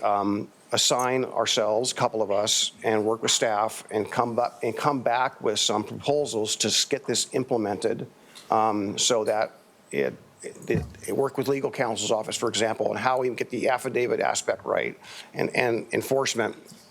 And if there is a way, again, to come up with a fee and a structure and look at other models that can enhance the code enforcement element, which we heard a lot of, great. But I think we need to take, not baby steps, but we can't do this all at once. If we try to tackle this elephant all at once, I don't think we're going to be able to do it. I think that's what happened the last time, is that we tried to do too much, and it was frustrating for everyone. And I don't want to get to that point to where it takes a lot of our time and staff time to put together proposals. So that's my recommendation.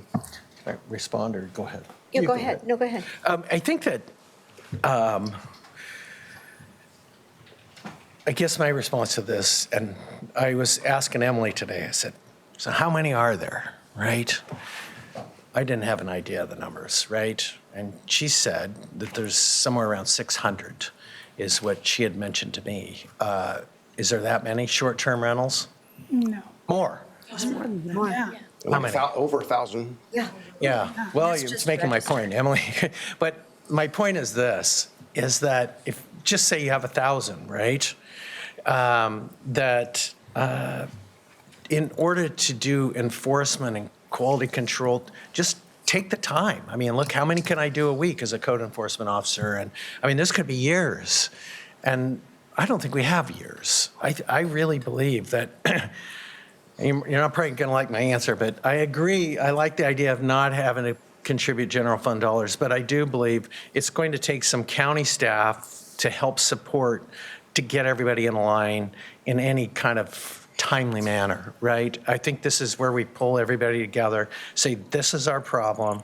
This is what we need to do this on the fast track. And I'm confident we can, but it is going to take kind of pulling people together and saying, hey, for the short term, we've got to address this issue for the community out there and make sure that people are being held accountable. Because one concern I have is people will know if there's accountability or not, right?